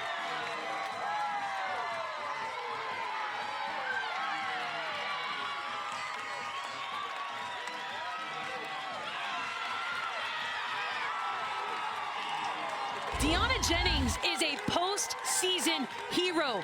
When they played at Mizzou in Super Regionals, it was her home runs that helped them advance to Oklahoma City. That's the farthest home run we've seen hit here this weekend, 274 feet out of the yard. For a player that we called a slapper in her first 3 years of play, you are now looking at a power hitter in the leadoff spot for Duke. Strike 1 to Amina Vega as Janae Berry tries to reel it back in here. She retired the first 3 batters she faced when she entered in the 3rd inning. But 3 of the last 5 in this inning have hits. 2 of them are home runs.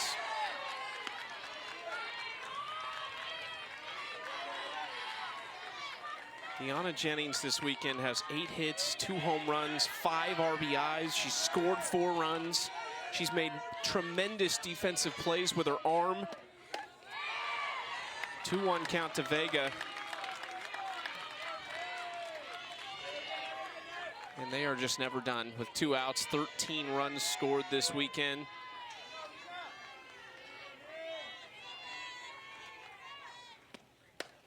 Vega in the air to center. This is carrying and caught by Shockey at the wall. Multiple runs scored for each team the last 2 times they've come to the plate. I mean, Kyrie Rodriguez took an 0-2 count and crushed it.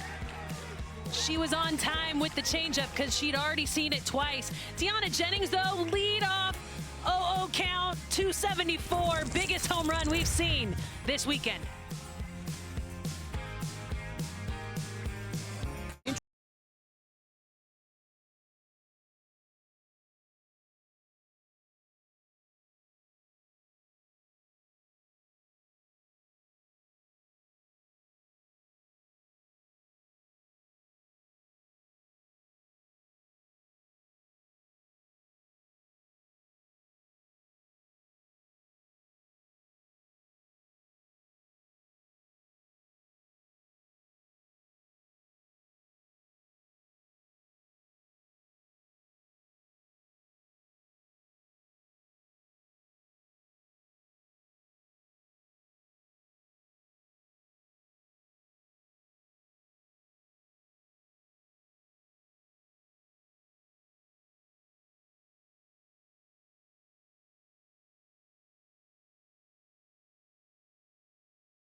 The Women's College World Series returns to Oklahoma City. The action begins Thursday, May 28th at 12 Eastern, live on ESPN. For more info, visit ncaa.com, the home for all NCAA championships. Deanna Jennings keeps swinging it like that, and Duke very well could go back to their second ever Women's College World Series. How about, this is softball, by the way, 5 lead changes. Arizona 2 runs on no hits in the 3rd inning. Duke all 6 runs via the long ball. We knew this game was going to come down to some firepower with the way that these teams have been hitting the ball out of the yard. Didn't expect it to only be on one side as Duke continues to just blast the ball. Well, I think this is somewhat telling of how Reagan Shockey is feeling right now, because she is not at the plate in her leadoff spot. It is a pinch hitter, Emma Kavanaugh, who had a great at-bat yesterday and walked against Duke.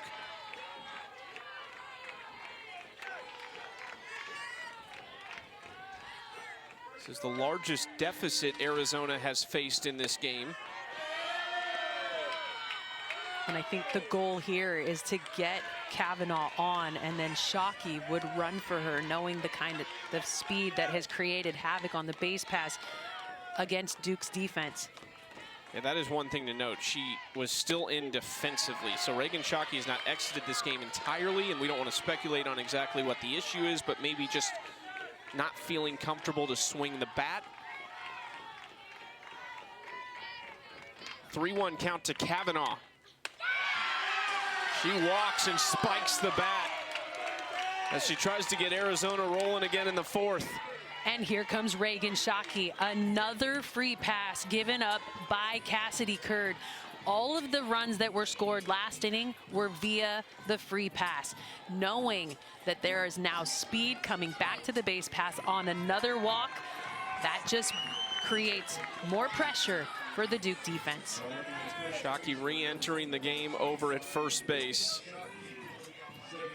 I think you would have to tie Reagan Shockey down to keep her out of this game right now. Just talking to her this week, you can tell how bad she wants it, how bad she wants to get it done in this Arizona jersey. Serenity Trice fouls that straight back, the second of this dynamic, speedy duo at the top of the Arizona order.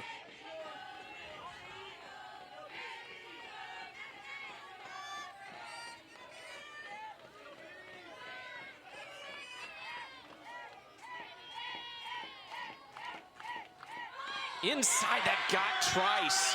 Back-to-back free passes to start the 4th inning now.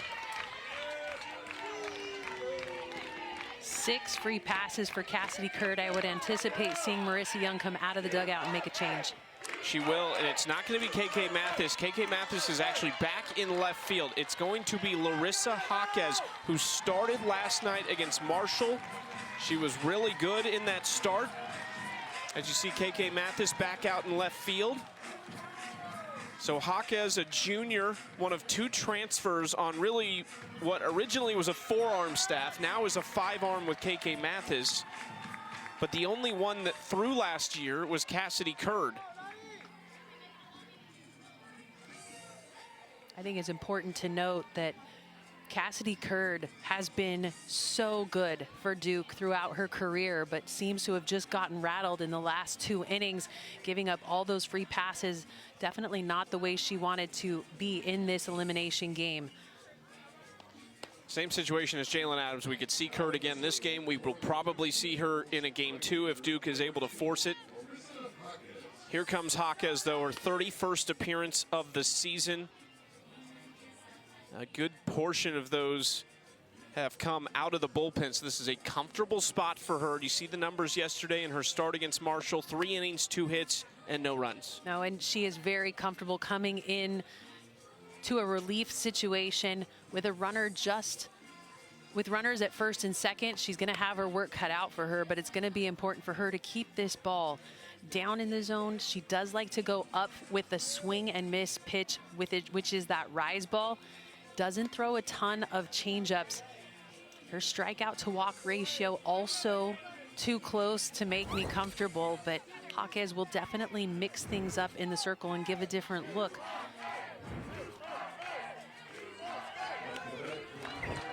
Well, you enter the game and you look at who's standing at the plate, and it's the Big 12 Player of the Year in Sydney Stewart. Stewart still waiting to leave her mark this weekend.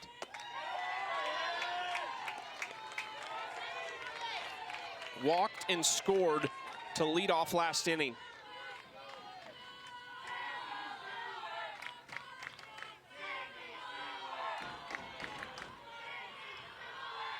(1-0) from Jaquez. Stewart pops it up, playable, and caught by Baker at first. And Chucky, in this situation, when you are the Big 12 Player of the Year, you've got to be a little bit more disciplined on the zone than that. This is a pivotal spot in the lineup for Arizona. A pitch away, a spot that she has been exploited all season long, trying to stay out of her power zone. But look at the posture collapse. As soon as her posture collapses on that, there is going to be a weak swing coming through. Taylor Beal swings through that first pitch for strike one.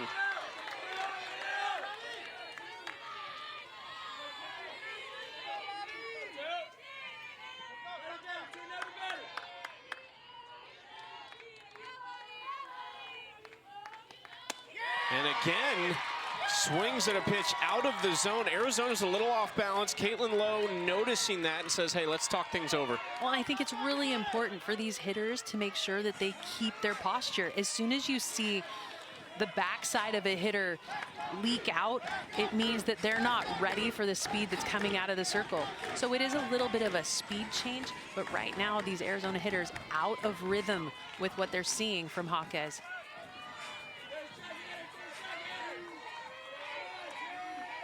Beal down 0-2.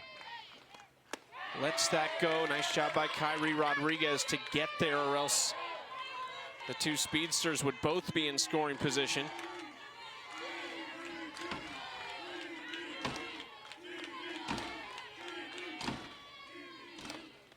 Off speed, Beal just touched it.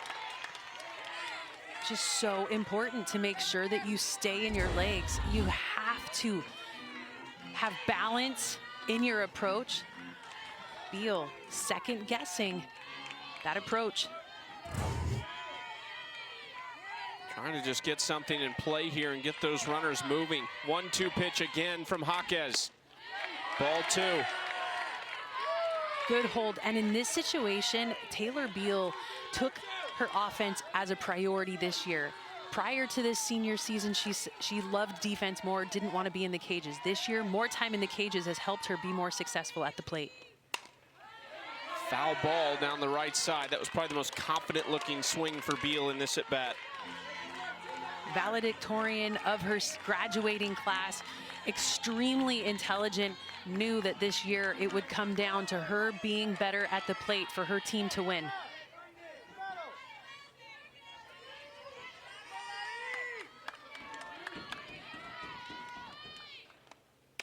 Takes it, strike three. Big pitch from Larissa Jaquez. Completely freezing Beal on the inside corner. Had been living away in that entire at-bat. Jaquez not afraid to challenge Beal inside corner. Received so beautifully by Kyrie Rodriguez back behind the plate, given a nice look. Looking strikeout, missed opportunity for Arizona. There is strike one on the off speed from Jaquez to start off Grace Jenkins, and Duke is 1 out away from helping Arizona squander what was a golden opportunity here in the fourth inning.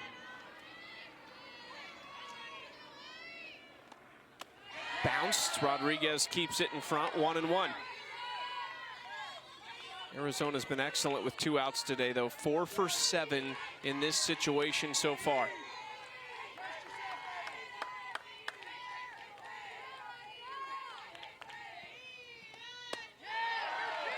Ball two.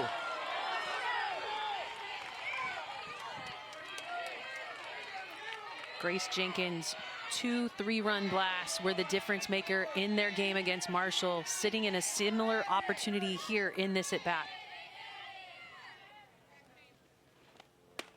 Yeah, this was the spot, first and second. It seemed like every time she came up in that opener on Friday, it was first and second, and she put it over the wall.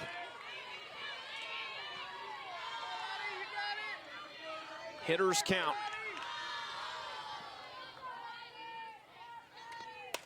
Popped up and out of play.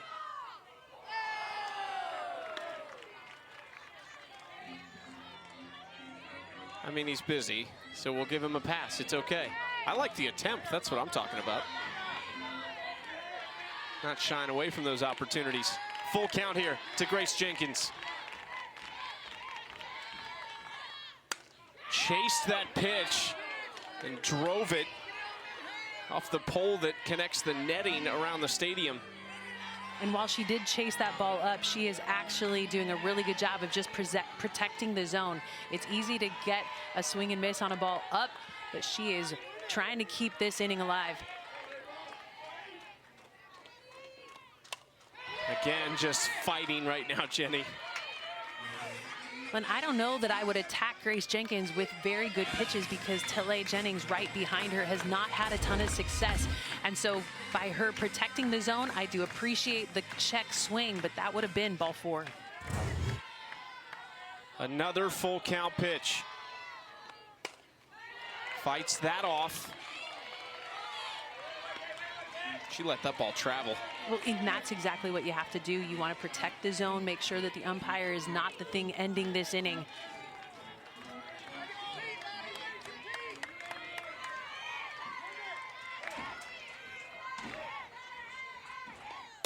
Popped up on the infield. Oakland calls for it and makes, no, she dropped it! Oh my goodness! Trice is coming around and we're tied at 6. Unbelievable!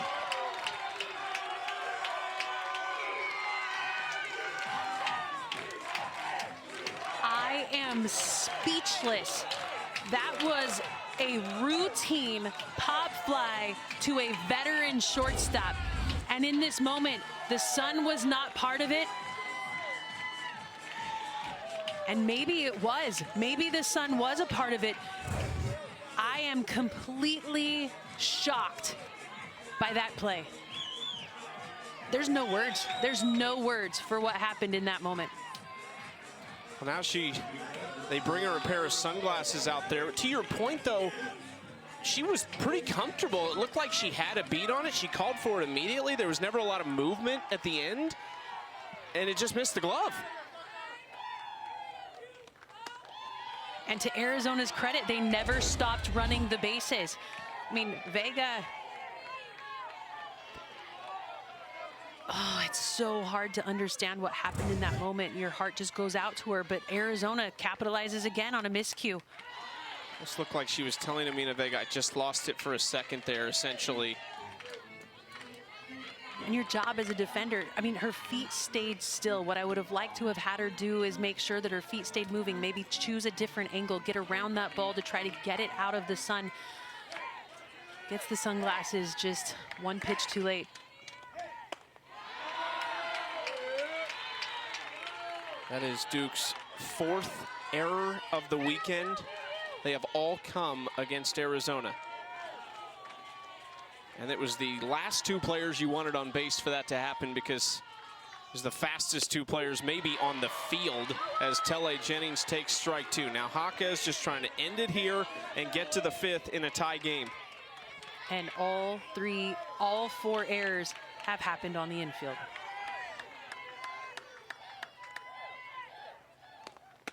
That is outside ball 3, Jenny. They've scored 4 runs in the last 2 innings without a hit.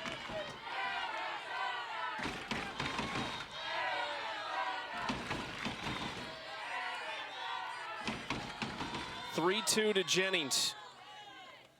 Waits on it, ground ball right side. Vega is there, and the inning is over. But somehow we are tied up at 6. A misplay by the shortstop. Jaquez expected that one was going to be over, but heads up base running ties this game up for Arizona.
Taking a look elsewhere, this is the regional that really kind of shocked everybody on day one. Stetson with that win over Florida State to put them on the elimination side of the bracket. Now the Seminoles nearly to the point where they will force a decisive Game 7 with UCF. Florida State not wanting to lose at home for regionals, trying to hold on for that elimination game win to force the if necessary. Jess Oakland had the error that led to the 2-run scoring for Arizona. She is also homered in this game, and how badly would she like to get one back right here for her team? Janae Berry still in the circle for Arizona. There is strike one from Berry on the inside corner to Oakland. There are moments when you make difficult errors out in the field. The key to a mature batter is being able to leave that in the past and look forward. Oakland to left had plenty of juice, but it's foul. So important to have a short memory in moments like this. This ball game is back at tied because of the miscue of Oakland at shortstop, but now has an opportunity to put herself on and get things going for Duke. Off speed, waits on it, pops it up. Similar spot to where it all happened. Beal makes the catch, 1 out. No sunglasses on the shortstop for Arizona. Not even a visor, just the headband. It's the Taylor Beal signature look out there. It is. I don't know that I've ever seen her wear a visor. She's one of those when Arizona takes the field in Tucson next year at Hillenbrand for the first time, the fans are going to be thinking, where's our shortstop? It's been Taylor Beal for so long. Janae Berry's day is going to be done. It's not going to be Jalen Adams. She is still out in the bullpen, kind of staying loose. It is instead going to be the freshman Riley Holder, who we saw in the opener against Marshall. Gave up 2 hits and 1 earned in 2/3 of an inning in her lone appearance. So here we go with 1 out in the 5th. The true freshman against one of the nation's best offenses gets a chance. And we've seen Riley Holder be extremely resilient in her freshman season. She has been a trusted starter and reliever.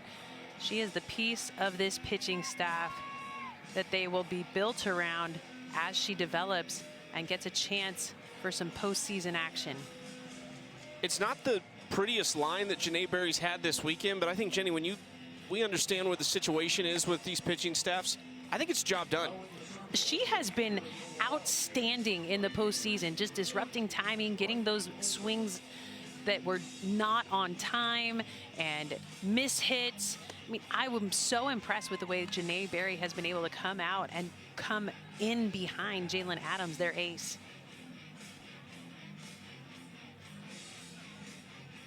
Riley Holder, a freshman from Fulshear, Texas, went to East Bernard High School. Both parents were athletes at Texas A&M. Her dad, Shay, played football. Mom, Farah, played volleyball. She's been in some big spots this year. Went 3 1/3 against LSU, only gave up 1 earned. Went 3 1/3 against Oklahoma State and only gave up 1 earned. Making sure that she doesn't give up the free pass. Those strikeouts and walks a little too close for my liking. Upper 60s is where she'll be in her velo. Uses her drop and her screwball down in the zone well, but she needs to find corners. That changeup that she's got, she pitches it well. She needs to trust her defense. I'm expecting her to keep the ball down in the zone to try to keep the ball in the park for these big Duke hitters. Tyrena Jones and Layla Lamar, the next 2 up with 1 out in the 5th inning. Duke has been held scoreless just 1 time today, the same for Arizona. For Duke, it was in the 2nd inning. For Arizona, it was in the bottom of the 1st. We've talked about this Arizona defense quite a lot, and with the way that Riley Holder is throwing with the ball down in the zone, this defense can expect a lot of ground balls, and they're going to have to play it off of a pretty hot infield that is rolling quick.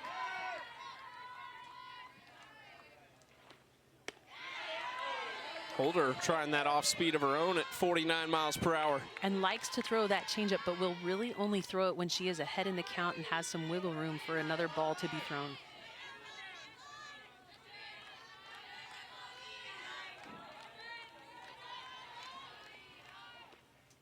Tyrena waits on it to left field, hangs up for Addison Duke. So Riley Holder doing her best Janae Berry impersonation with this off speed.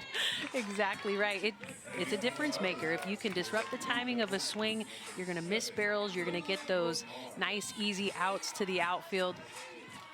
And it's hard to prepare for the large pitching staffs that we see all across the country. So coming into a game, you've got to be ready to face multiple arms.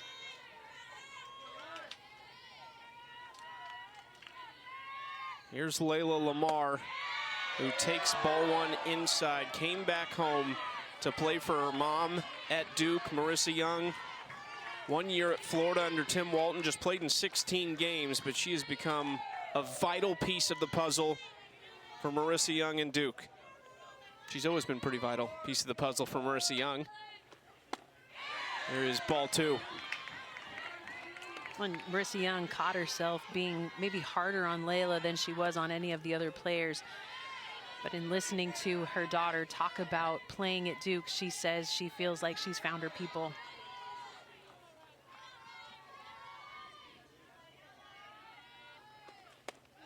She told Layla, if you're going to be in this lineup, you have to be that much better than everybody else. It has to be definite for you to be where you are, and it has been.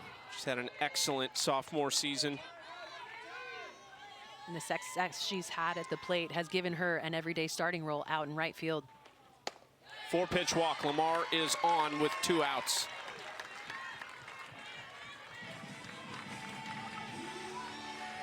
She's walked 4 times this weekend. She has 4 hits this weekend. One of them was a home run in the opener against Howard. Went back-to-back with Tyrena Jones. Here's KK Mathis looking for her 3rd hit of the day. Couple singles for someone who you could call a little bit of an unsung hero for this team. Quietly having a great offensive season, hitting over 330 on the year. Over 40 hits now. And has added some innings in the circle for the Blue Devils.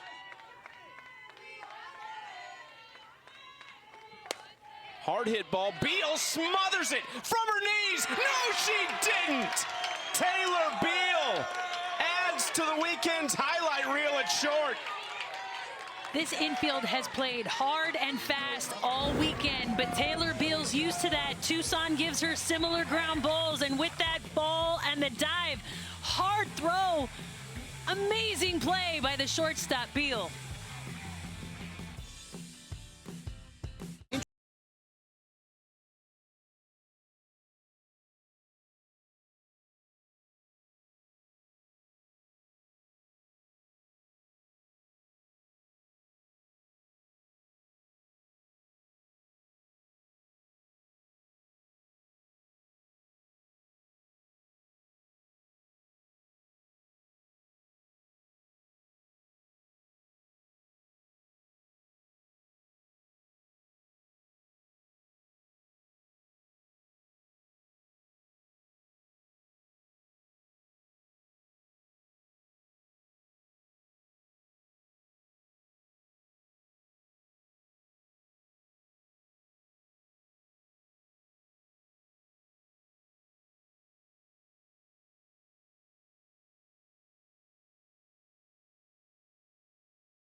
That's not how you watch all of the regional games this weekend. That's Sarah Wright for Arizona. You watch it by tuning in to 7 Innings Live on the ESPN app. Every game and every big moment on the road to the Women's College World Series, only on the ESPN networks, and you don't need 4 cups strapped to your head to do it.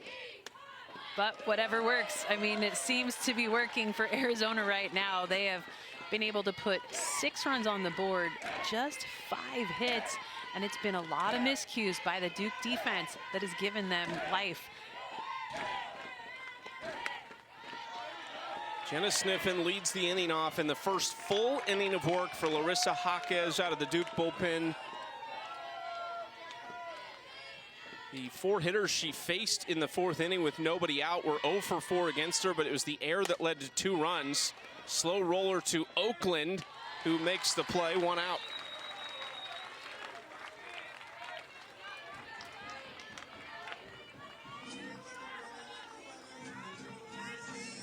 Sunglasses on. Does that one feel good too? You make a mistake and then you get that first one out of the way, kind of settles you in? I feel like you always find the next defensive play. When you've made a big error, the ball will find you, but it helps you settle down emotionally and get that heart rate back in pace when you get the next play done well.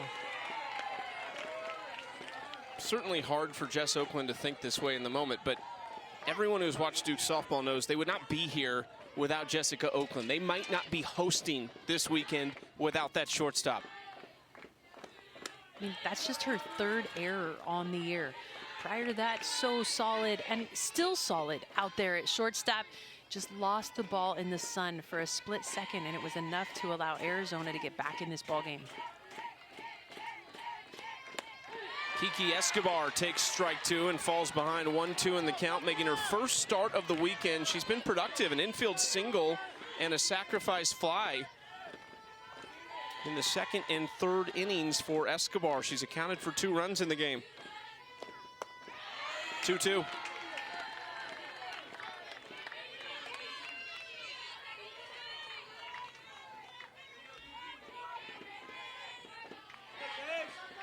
Florida State did win that first game over UCF, so they'll play a decisive Game 7 at 2:40 Eastern. Ground ball right side, 2 outs, quick ones for Jaquez. As a slapper, you want to push that ball to the left side, but as Jaquez continues to try to throw that drop inside to the lefty hitters, it's impossible to keep your hands inside that ball. Nice little play by Jada Baker over there at first.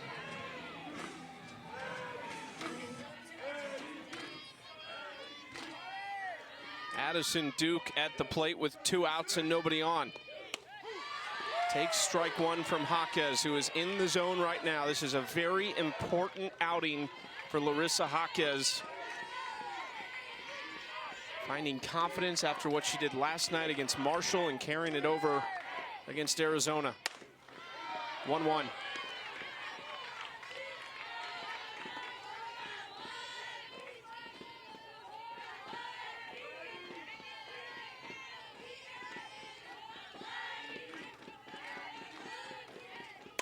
Ground ball off the glove of Jaquez. Vega, though, sticks her foot in the ground and makes the play. That is the first time in this game we've had a scoreless inning for both teams. 6-6 with 2 to play.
67-6 combined record for Duke and Arizona when scoring 6 or more runs. So somebody is going to add to the loss column.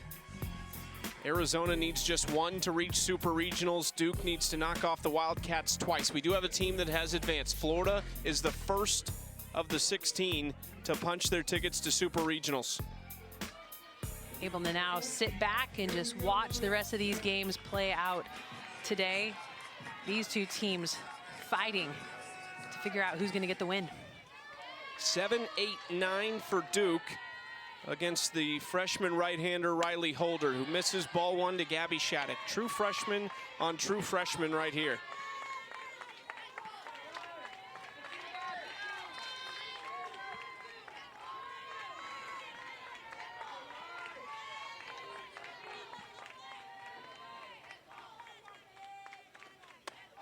Inside ball 1, or ball 2, I should say, to Shattuck. 3 home runs on the weekend for Gabby. She has 5 hits. She was the best hitter by average and really probably overall for Duke in the first 3 games, but is 0 for 2 today. Ahead 3-0.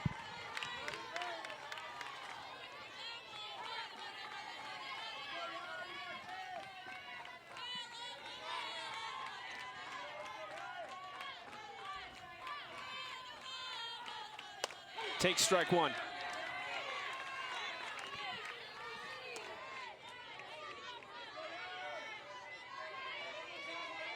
Two teams who a year ago fell short on their home fields. Arizona losing to Ole Miss in Tucson, Duke losing to Georgia in Game 7 right here in Durham. And Shattuck draws a leadoff walk here in the 6th. And the big home run hitter now coming to the plate. Kyrie Rodriguez had a huge blast against Howard. It was a walk-off for Duke in run rule fashion. And then in her last plate appearance in this game, a 2-run home run put them on top. Big AB right here with a free pass issued to Shattuck.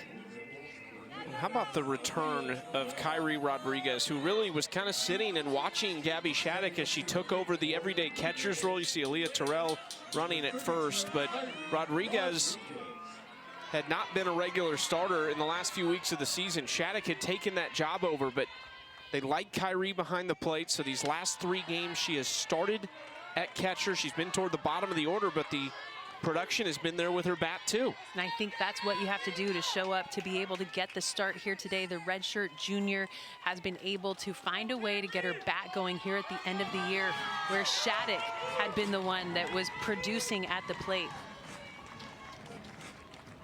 Christian Conrad out to talk to Riley Holder. I think what this is doing is just buying time for Jalen Adams out in the pen. She was the starter in this game. She can re-enter into the circle, and I would anticipate that if this at-bat against Rodriguez doesn't go as expected or go as planned, they will bring Adams back into this game.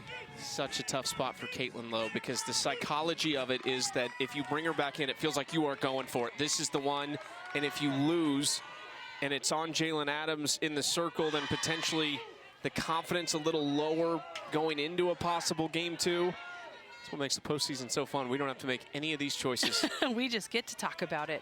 But I think going to Adams in this game is important because you want to secure the first game win. You don't want to have to take it to the if necessary after this one. Rodriguez shows bunt, and she is behind in the count now, 1-2. This is a big pitch coming up for the freshman Riley Holder. Not known as a strikeout pitcher, entered the weekend just 39 Ks in 92 innings pitched. They need an unproductive out right now. 1-2 count.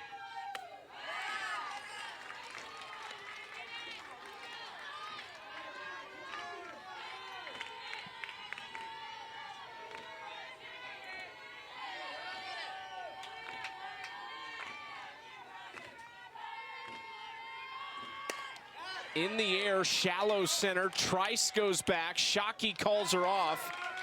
And that's just what the doctor ordered for the Wildcats. And that communication between Shockey and her middle infield is so good. You could see Serenity tries put the brakes on. As soon as she heard Shockey calling that ball, she knew that she would be coming in really hard to make that catch. Cannot emphasize how important communication is between the infield and the outfield. One away for Jayla Stafford, or excuse me, Jada Baker at the plate, who came in earlier in this game. Baker, a grad student from Longwood, Florida. 5th year in the program after she redshirted back in 2022.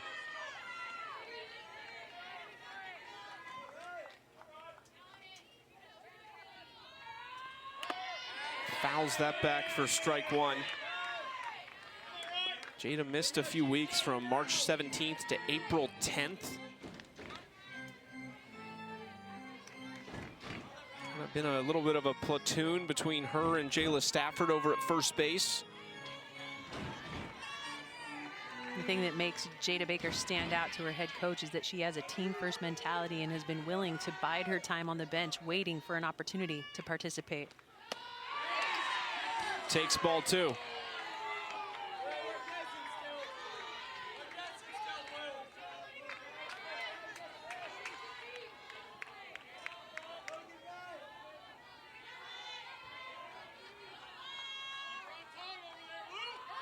Off speed, swing and a miss.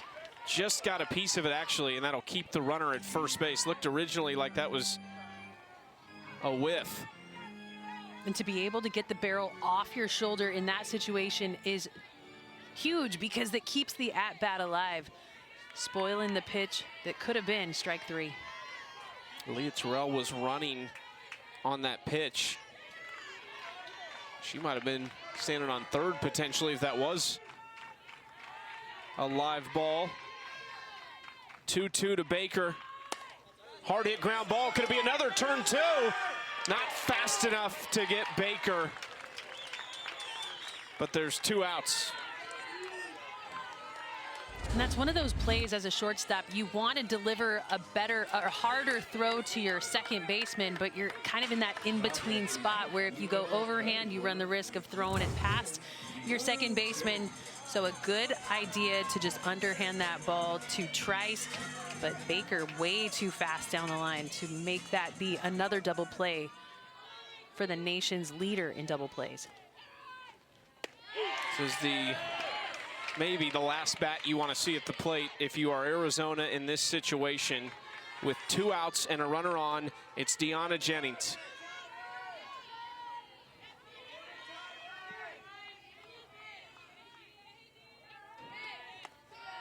Low for ball 1. When back behind the plate, you don't want your catcher to lose her chin up on that ball. You want your catcher to make sure that they've got nose in on that one.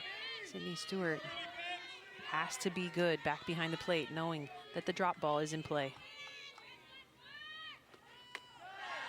Jennings takes and jumps ahead 2-0. She only had 5 home runs on the season. Entering the weekend, she has 2 this weekend. 274-foot blast for Jennings in her last at bat, dancing it in. It was a huge swing, and they've been able to celebrate what used to be a slapper, now power hitter. Into left field and down. They will hold the runner at second. It's a double for Jennings.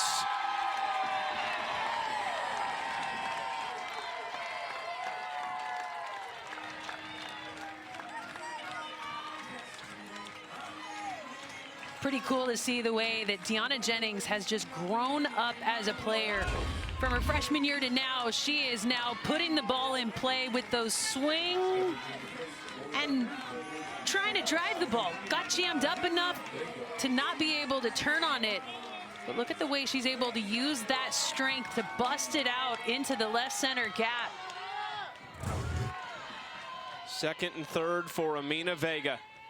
First pitch swinging, Beal stops it, the throw to first gets away, and another run's gonna score as Vega sprints into second base.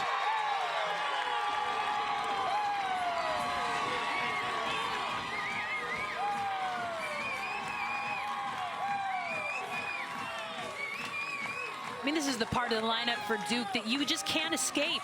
They are back to back to back to back huge hitters at the top of the lineup. They put the ball in play. They create just chaos on the base paths because of how fast they are.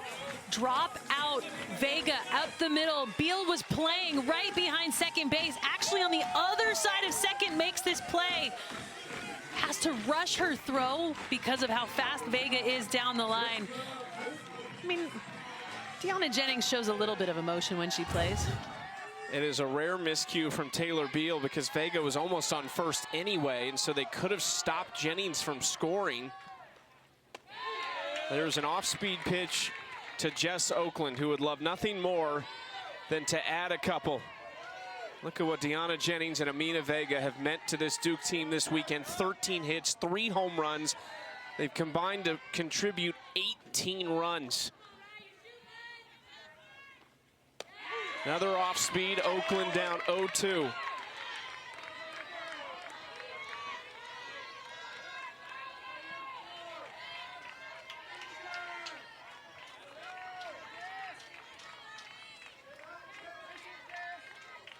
Holder trying to halt it at 2 runs. Foul ball.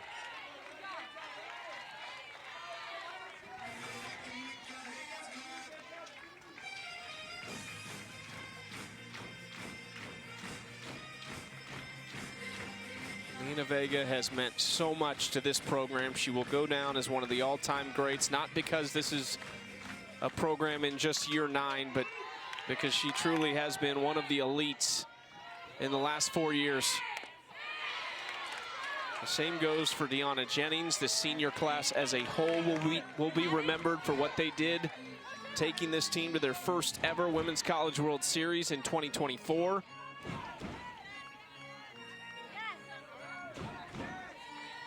An All-American in Vega, an All-American in Jennings. Cassidy Curd started this game. No one's made more starts in the history of this program than her. In the air toward Shockey. And makes the catch for out number 3. 2 more for Duke in the 6th, and they lead it. So many lead changes in this ball game. A ton of emotion as both teams look to advance.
In the second inning.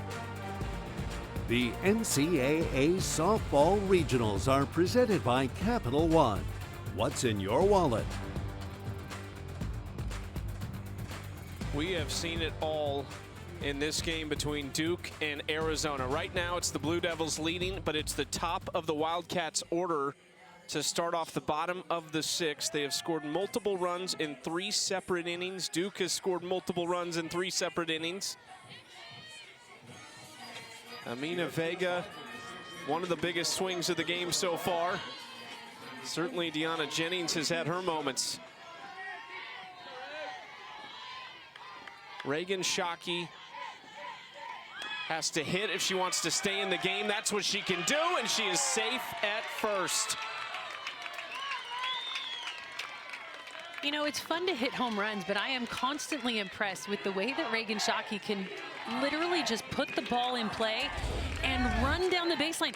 This ball doesn't even get that far away from the catcher, and she's still able to beat it out.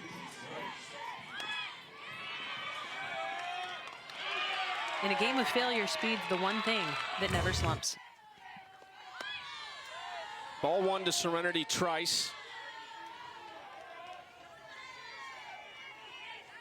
Sophomore from San Diego, California. Went to Ames, Iowa, and played at Iowa State her first season. Second team All Big 12 and All Defensive Team. But now wearing the Wildcats jersey. 1-1 count. We've talked about it multiple times, but as a slapper, you have to make sure you get on top of the ball. Serenity Trice continues to hit the bottom of the ball, and it just leaves her vulnerable. Shockey on first. Tying run at the plate in Trice. Missed that attempt. Jaquez's ball just jumping underneath the bat.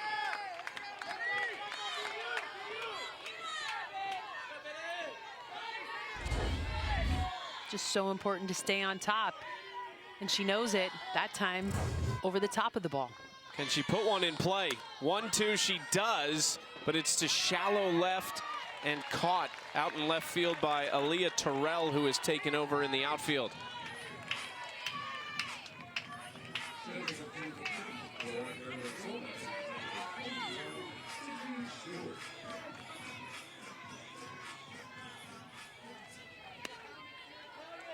Remember, Duke is the visiting team in this, so Arizona has a couple outs here in the 6th. They'll get another opportunity in the bottom of the 7th. We will see Duke at the plate one more time. The Blue Devils 5 outs away from forcing a decisive Game 7.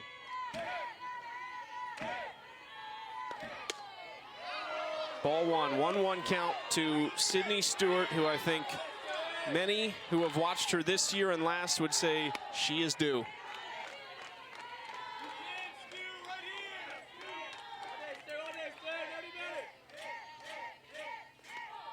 Up and in, 2-1. She has a walk in this game. This is the second time she has faced Jaquez. She was the first batter to do it and popped up over into foul territory on the first base side.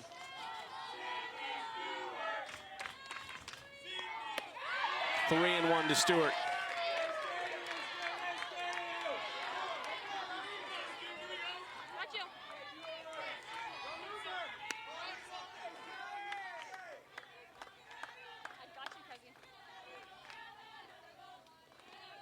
Off speed, slow roller to Oakland, who has to take the play at first, and they just get Stewart.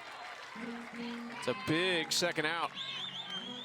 And the only way Stewart had a chance down the line was because of the positioning of Jess Oakland, who had to be aware of the stolen base attempt potential of Reagan Shockey at first base. Because of that, Oakland has to play closer to second, so that play made in the 5-6 hole takes her momentum away from that throw, but still gets the out.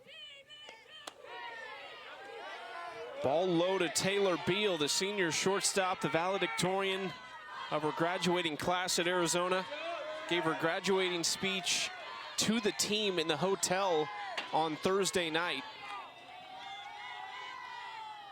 Had to record it for her graduating class back in Tucson. Yeah, well, the ceremony taking place while they were out of town. Just an impressive human being all around. Kind of development for her.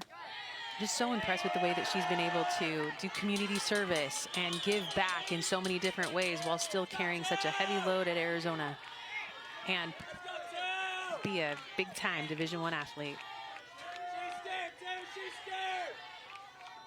3-0 to Beal.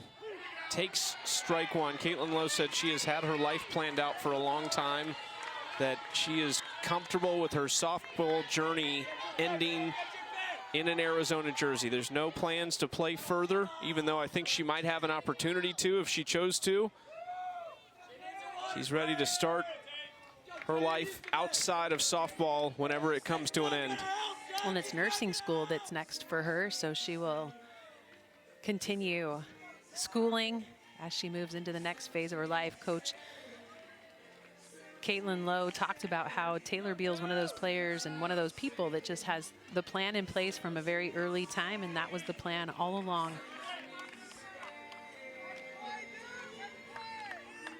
Taylor Beal's aunt, Janae Liles, played at Arizona from 06 to 09, was on the last two national championship teams. Ground ball right side. Baker's there and steps on the bag. Duke will get a chance to extend their lead, and then they will be 3 outs away from forcing Game 7.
The Cliff Notes version of how we got here, because we've seen a little bit of everything in this game. Deanna Jennings with some big swings. Duke has scored 6 of their runs via the home run.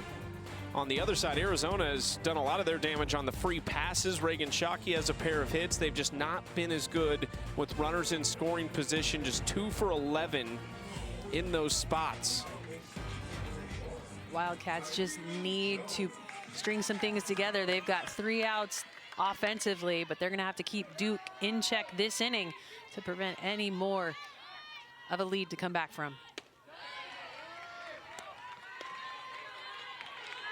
Ball one outside to start off for Riley Holder. Tyrena Jones, Layla Lamar, and KK Mathis.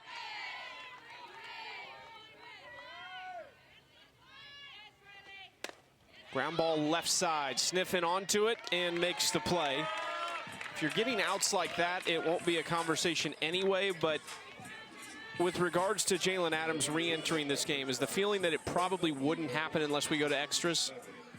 Yeah, I don't anticipate seeing Adams again in this ball game, simply because they are going to have to go back to her arm for the if necessary that'll take place about 30 minutes after the conclusion of this ball game if Duke holds on. Ground ball right side, quick 2 outs there. There really is no conversation about it with Riley Holder working efficiently right now. Hitting corners so important, and she seems to be doing a really good job of it this inning against some pretty big bats in the Duke lineup.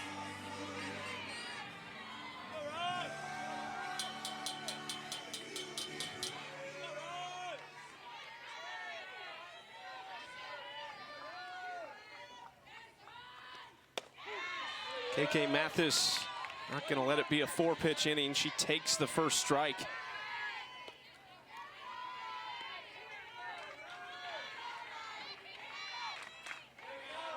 Florida State UCF coming up after this one. First pitch set for 2:45. We'll keep you updated on network, but as soon as this ends, we will get you to Tallahassee. Clay Matvick and Rain Wilson will have that decisive Game 7, which we might be seeing ourselves here in about 45 minutes time if the Wildcats can't come up with something big in the bottom of the 7th.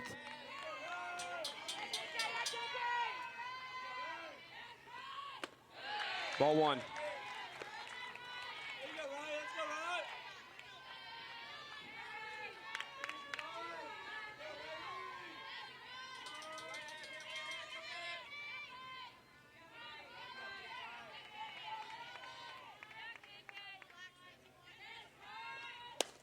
Hard hit to Beal, a 1-2-3 inning for the first time today for Arizona defensively.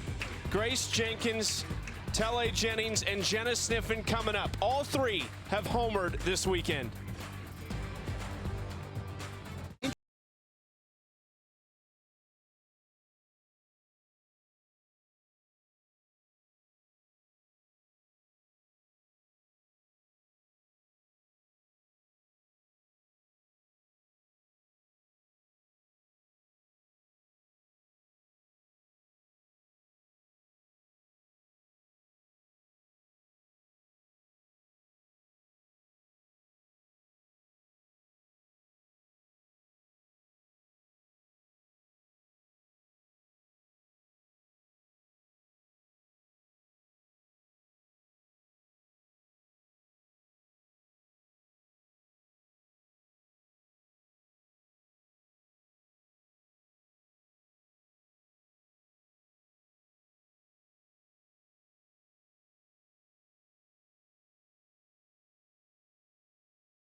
Tiana Jennings has been amazing today. So let's take a look at today's Capital One rewarding performance. It's all Tiana Jennings. A 3-for-4 day. She is a triple away from hitting this for the cycle. But that swing right there in an 0-0 count, blasted. She's been amazing in the postseason. Half of her career home runs have all come in the postseason. Tiana Jennings just loves these moments. She's come up big all weekend long, and she's hoping she has another chance to do it in one more game on this field at Smith Family Stadium. That is, if Arkansas advances today. They are leading South Florida 4-1 in the early stages of that game, so likely the winner here will go to Fayetteville to face off with the Razorbacks, but we'll keep an eye on that game as well. Bottom of the 7th, first pitch ball down and away to Grace Jenkins, who has homered twice. They both came against Marshall on Friday night. 0 for 2 in this game, reached on an error and has walked. She was also robbed out in right field by Amina Vega. Hard hit ball, Baker to a knee, 1 out. That ball was hit on the screws and complete laser right at Jada Baker over there at first base. Those are the kind of hard hits you want. However, when you give them and at them, it's a pretty easy out. Duke 29-2 when leading after 6 this season. Losses against Oregon and Boston University. 2 postseason teams who have actually been eliminated this weekend. Oregon losing last night in the Eugene Regional.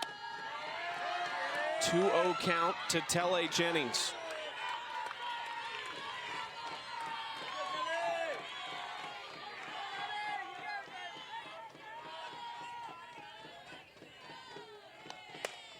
Into left field, dipping and caught on the run by Terrell.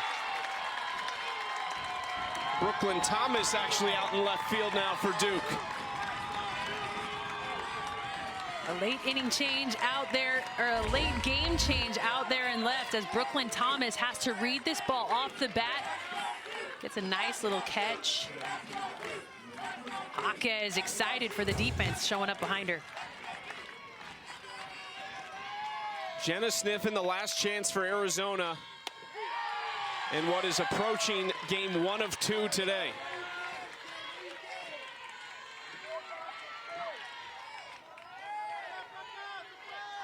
One for 2 with a single and an RBI walk with the bases loaded. Sniffen fouls it off. Arizona down to their final strike against Larissa Jaquez, who has gone 6 2/3, given up just 3 hits and no earned runs in her appearances this weekend. Duke in the visitors' dugout in their own building, trying to keep their season alive.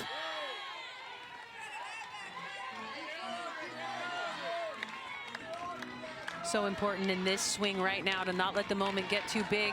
Allow yourself to stay disciplined on the plate, because hearing this crowd, you know that all the momentum is in Duke's favor. Bounced into Sniffen, ball 1.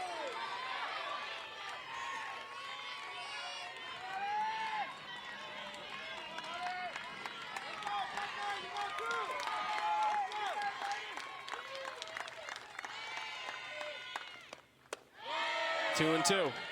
Good discipline on the plate, not letting the moment be too big. Sniffen has already drawn a walk in this ball game, back in the 3rd inning.